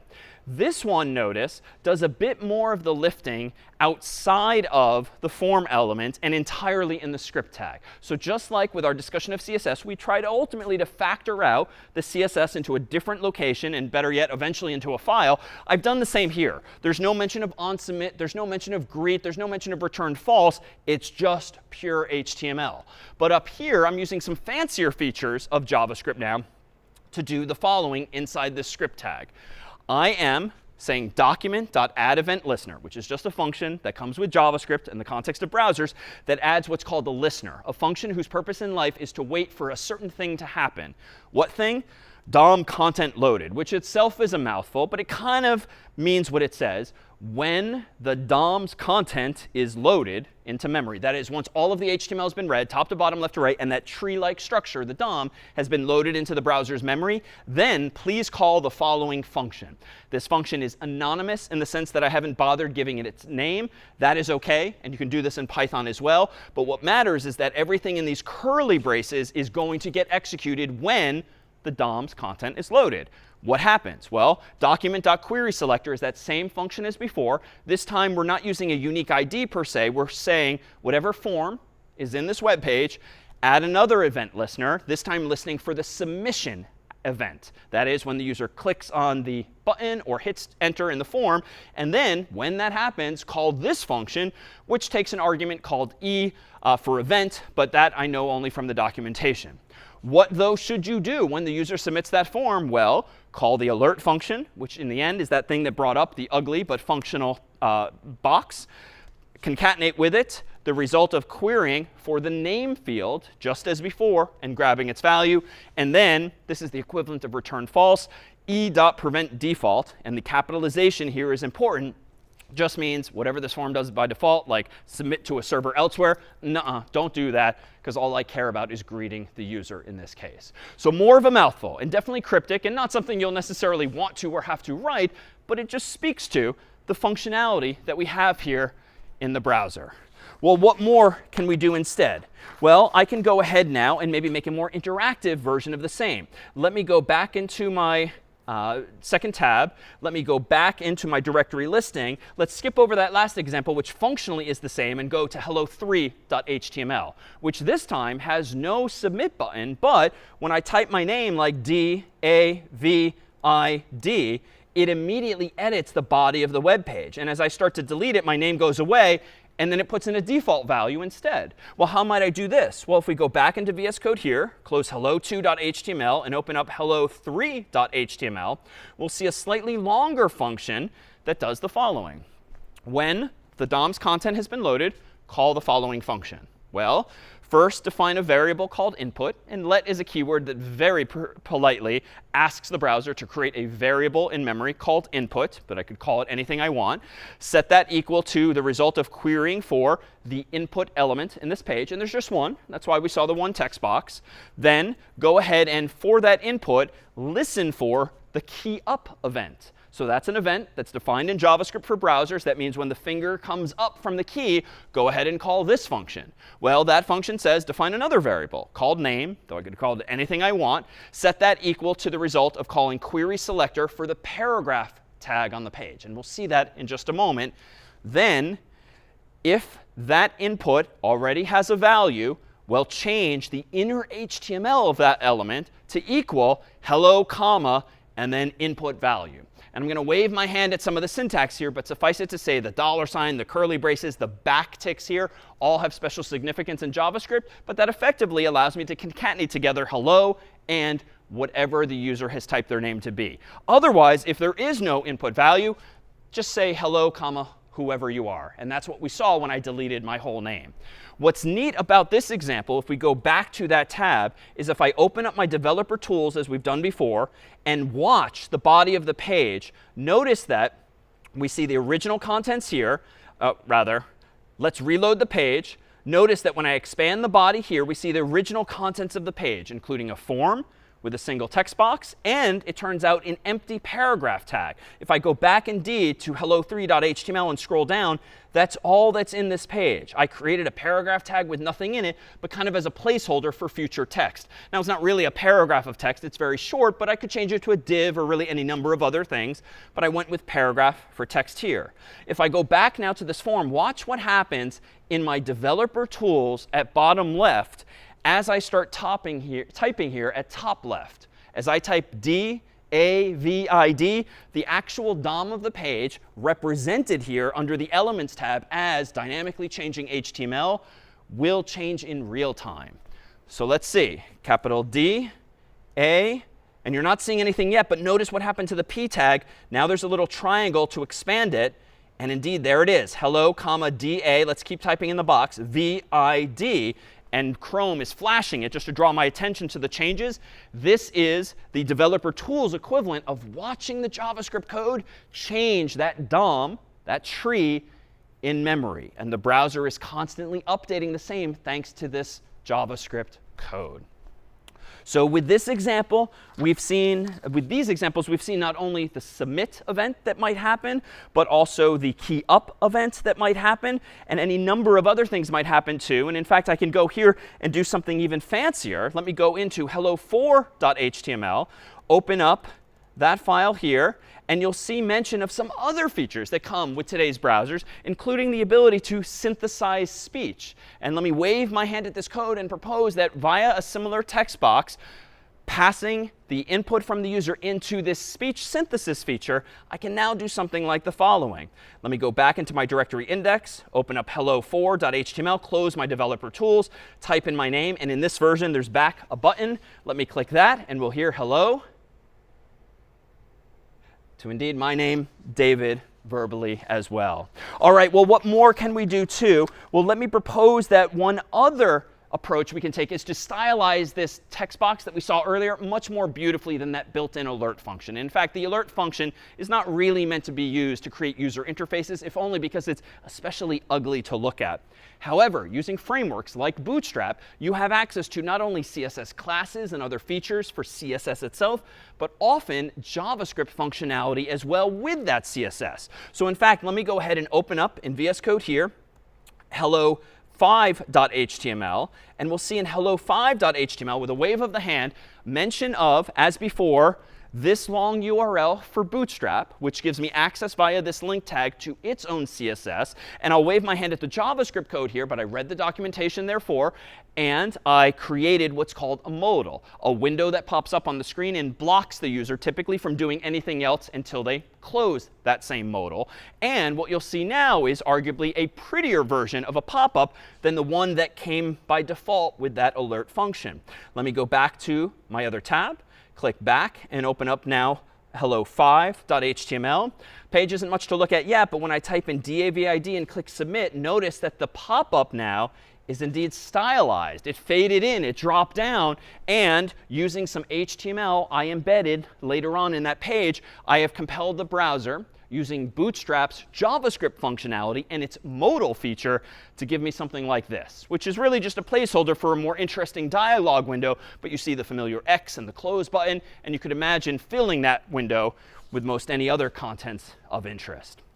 So beyond the events we've already seen, like submitting and key up, there's so many other events that happen in browsers. And indeed, with JavaScript in browsers, be it on a laptop or desktop or phone, there are so many different events you can listen for. And this is what's generally known as event-driven programming, where you write code, not that just kicks off right when you click a button, where you write code that doesn't just start executing the moment the user logs in, but rather waits and waits and waits until something happens, a so-called event. So maybe something changes on the page, or the user clicks or drags. Maybe the key goes up or goes down. Maybe the mouse goes down or goes up. Maybe any number of other events happen, and a specific function is therefore called as soon as that event is heard. And using events like these, we can do so many interesting things as well. For instance, just for fun, let me go back into VS Code here. Let me open up a file that's called background.html. And in background.html, I have just a little more HTML and JavaScript in turn that allows me to change dynamically the colors of the web page. Let's see what it does first. In my other tab here, let me open up background.html, and I'll see three buttons. Sorry. And I'll see three buttons. How best to do this? I'll go back. OK. I got to type in my name.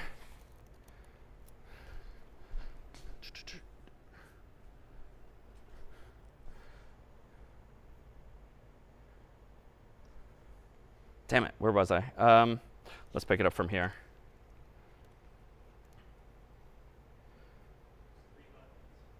OK. Let me go into background.html, where we'll see three buttons, R, G, and B. And because I've written some JavaScript code that listens for clicks on each of these buttons and then changes the page's CSS to alter its background color, I'm integrating HTML, CSS, and JavaScript with this simple example. When you click red, you get red. When you click green, you get green. And when you click blue, you get blue. How? Well, let's look at the code here. And you'll notice at the top of the body, I have just three buttons, each with a unique ID, using HTML alone. But then below that, I have a script tag that does three things similarly. But first, I declare a variable called body that declares variable called body that stores the return value of query selector looking for the body. So this is just a variable that points to the node in the DOM that represents the page's body alone. Then I use another query selector to select the unique identifier red and add to that input, that button, an event listener for click. So when the user clicks on the red button, what happens? I change the body's style's background color to quote unquote red. Now previously we saw color to change the color of text to something like red. Now we're seeing background color, which allows you to change the background color of something to red as well. The other chunks of code here are quite similar. I'm looking for green and setting to green, looking for blue and setting to blue. And here too, with our developer tools, we can see what's actually happening. Let me go back to my second tab here and reload. So we start with the white background. Let me right click or control click and open my developer tools. And now notice if I click on the body, at the moment, there is no background color. But if I click on R for red, notice at bottom right that the background color of the element I've selected, that is body, has been changed to background-color. Now, there is a dichotomy here whereby the CSS property is called background-color in all lowercase. But the code we just saw was called background color capital C in so-called camel case with a hump in the middle for the capital C. This is perhaps because the right hand was not talking to the left hand when these languages were designed. And insofar as CSS was using a hyphen, that's fine. But when it came time to control CSS with JavaScript, a hyphen, as you might imagine, like in Python, is also used for the subtraction symbol as well. And so to say background minus color makes no sense. So in JavaScript, the CSS equivalents are camel-cased, so to speak, by getting rid of the hyphen and capitalizing the second word instead. But in CSS alone, it's still with the dash, as we saw for something like font-size and something like text-align. Well, what more can we do? Well, here's an example in blink.html that brings back one of the few tags that has the distinction of having been deprecated, that is, eliminated from HTML. In this file, there's a function called blink that has the effect of turning the body of the page from visible to invisible, otherwise known as hidden, back and forth by using another function that comes with browsers today called window.setInterval that allows you to call any old function however frequently you'd like. This line here means call the blink function every 500 milliseconds or half a second. And every time that same function is called blink, it changes the visibility of the body to visible, hidden, visible, hidden. The effect then, if I go into my other tab, close my developer tools, and open blink, is to bring back what started off in life as an actual HTML tag that was just so darn annoying and ugly in web pages around the world that it was indeed phased out. But we can bring it back with just a little bit of JavaScript code. Well, what more can we do? Well, how about as a final flourish, we implement some of our own autocomplete. Typically, when you go to a website like Google or Bing or the like and start typing characters, you'll see words that start with those characters automatically. Now, odds are those words are not coming entirely from the contents of the web page. They might be coming from a server or at least a file that's been downloaded in advance. So let me, in fact, go back to my directory index here, open up autocomplete, and here in this box we'll see query, but no button, because I'm going to be listening for some of those key presses such that if I type in C and then A and then T and then S, in this case I'll see all of the words that start with precisely those letters. If I back up, the bulleted list will get longer and longer, and if I search for instead maybe dogs, I'll see only those words that start with DOGS and so forth. Now, where is that coming from? Let's go back to VS Code here, open my terminal, and open up lastly autocomplete.html. And in this file here, we'll see that I mentioned one file called large.js, which happens to be a really big file of JavaScript code that contains over 100,000 English words, alphabetically sorted and all lowercase. What's above that here is an empty unordered list, or UL, because that's where I want to put that bulleted list of search results once I've started searching for them. Meanwhile, in this code here, I have several lines of code that essentially search for the DOM's input element and find the value that the humans typed in. Then I use that to iterate over all of the words in the dictionary and look at whether a word starts with the characters the users typed in. And if so, I go ahead and concatenate onto a variable that I myself called HTML, a list item element, open and close tag containing that word. And then lastly, I update the inner HTML of that unordered list with precisely the HTML that I've generated. The end result then is precisely the user interface that you might see on Google or Bing or any other website that's auto-completing. All they are using is a bit of JavaScript code to dynamically search over some data and therefore dynamically update some CSS and or HTML in the page to render all of that data for you, the user. That then is how we might weave the web, using these three languages like HTML, CSS, and JavaScript, which are predominantly used in websites today, but increasingly are HTML, CSS, and JavaScript used in mobile applications as well. Moreover, JavaScript itself, even though we have ourselves used it client-side by creating .js files or .html files containing it that are then downloaded from the server by the browser into local memory, can also, as a language, be used server-side as well. Indeed, JavaScript can be used as an alternative to something like Python.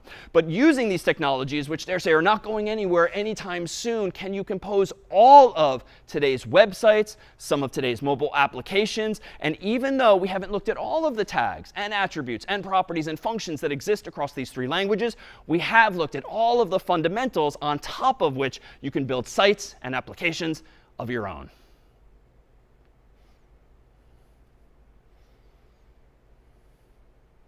I don't know why I ended up over here, but OK.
Of course, the most common, sorry.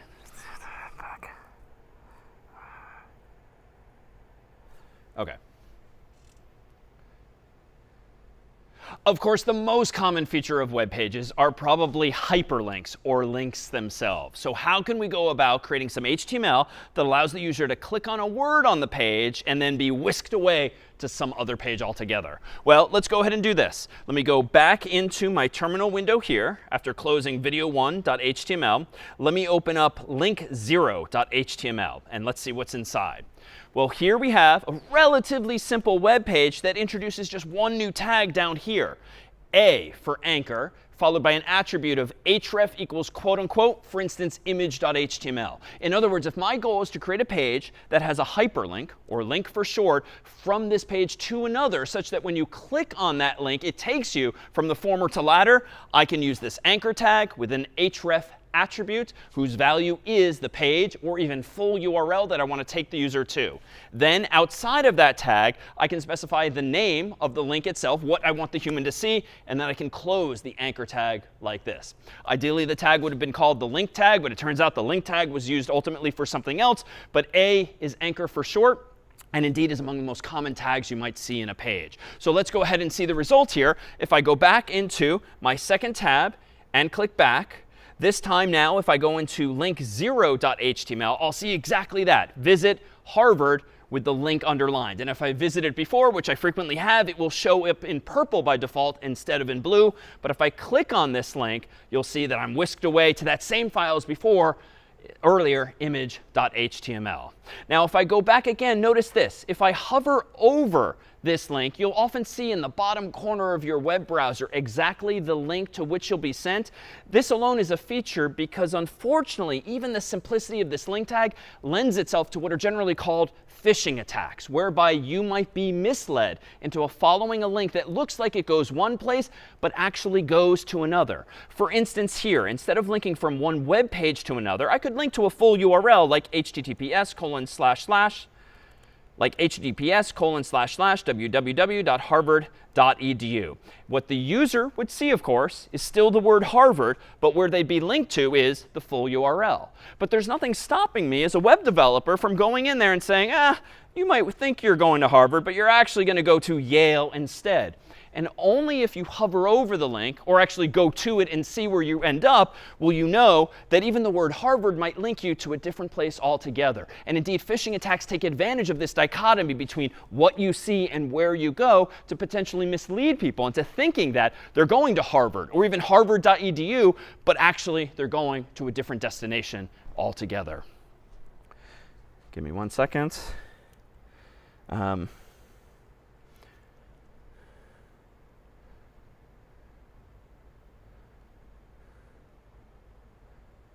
Oh, wow, I did that from memory.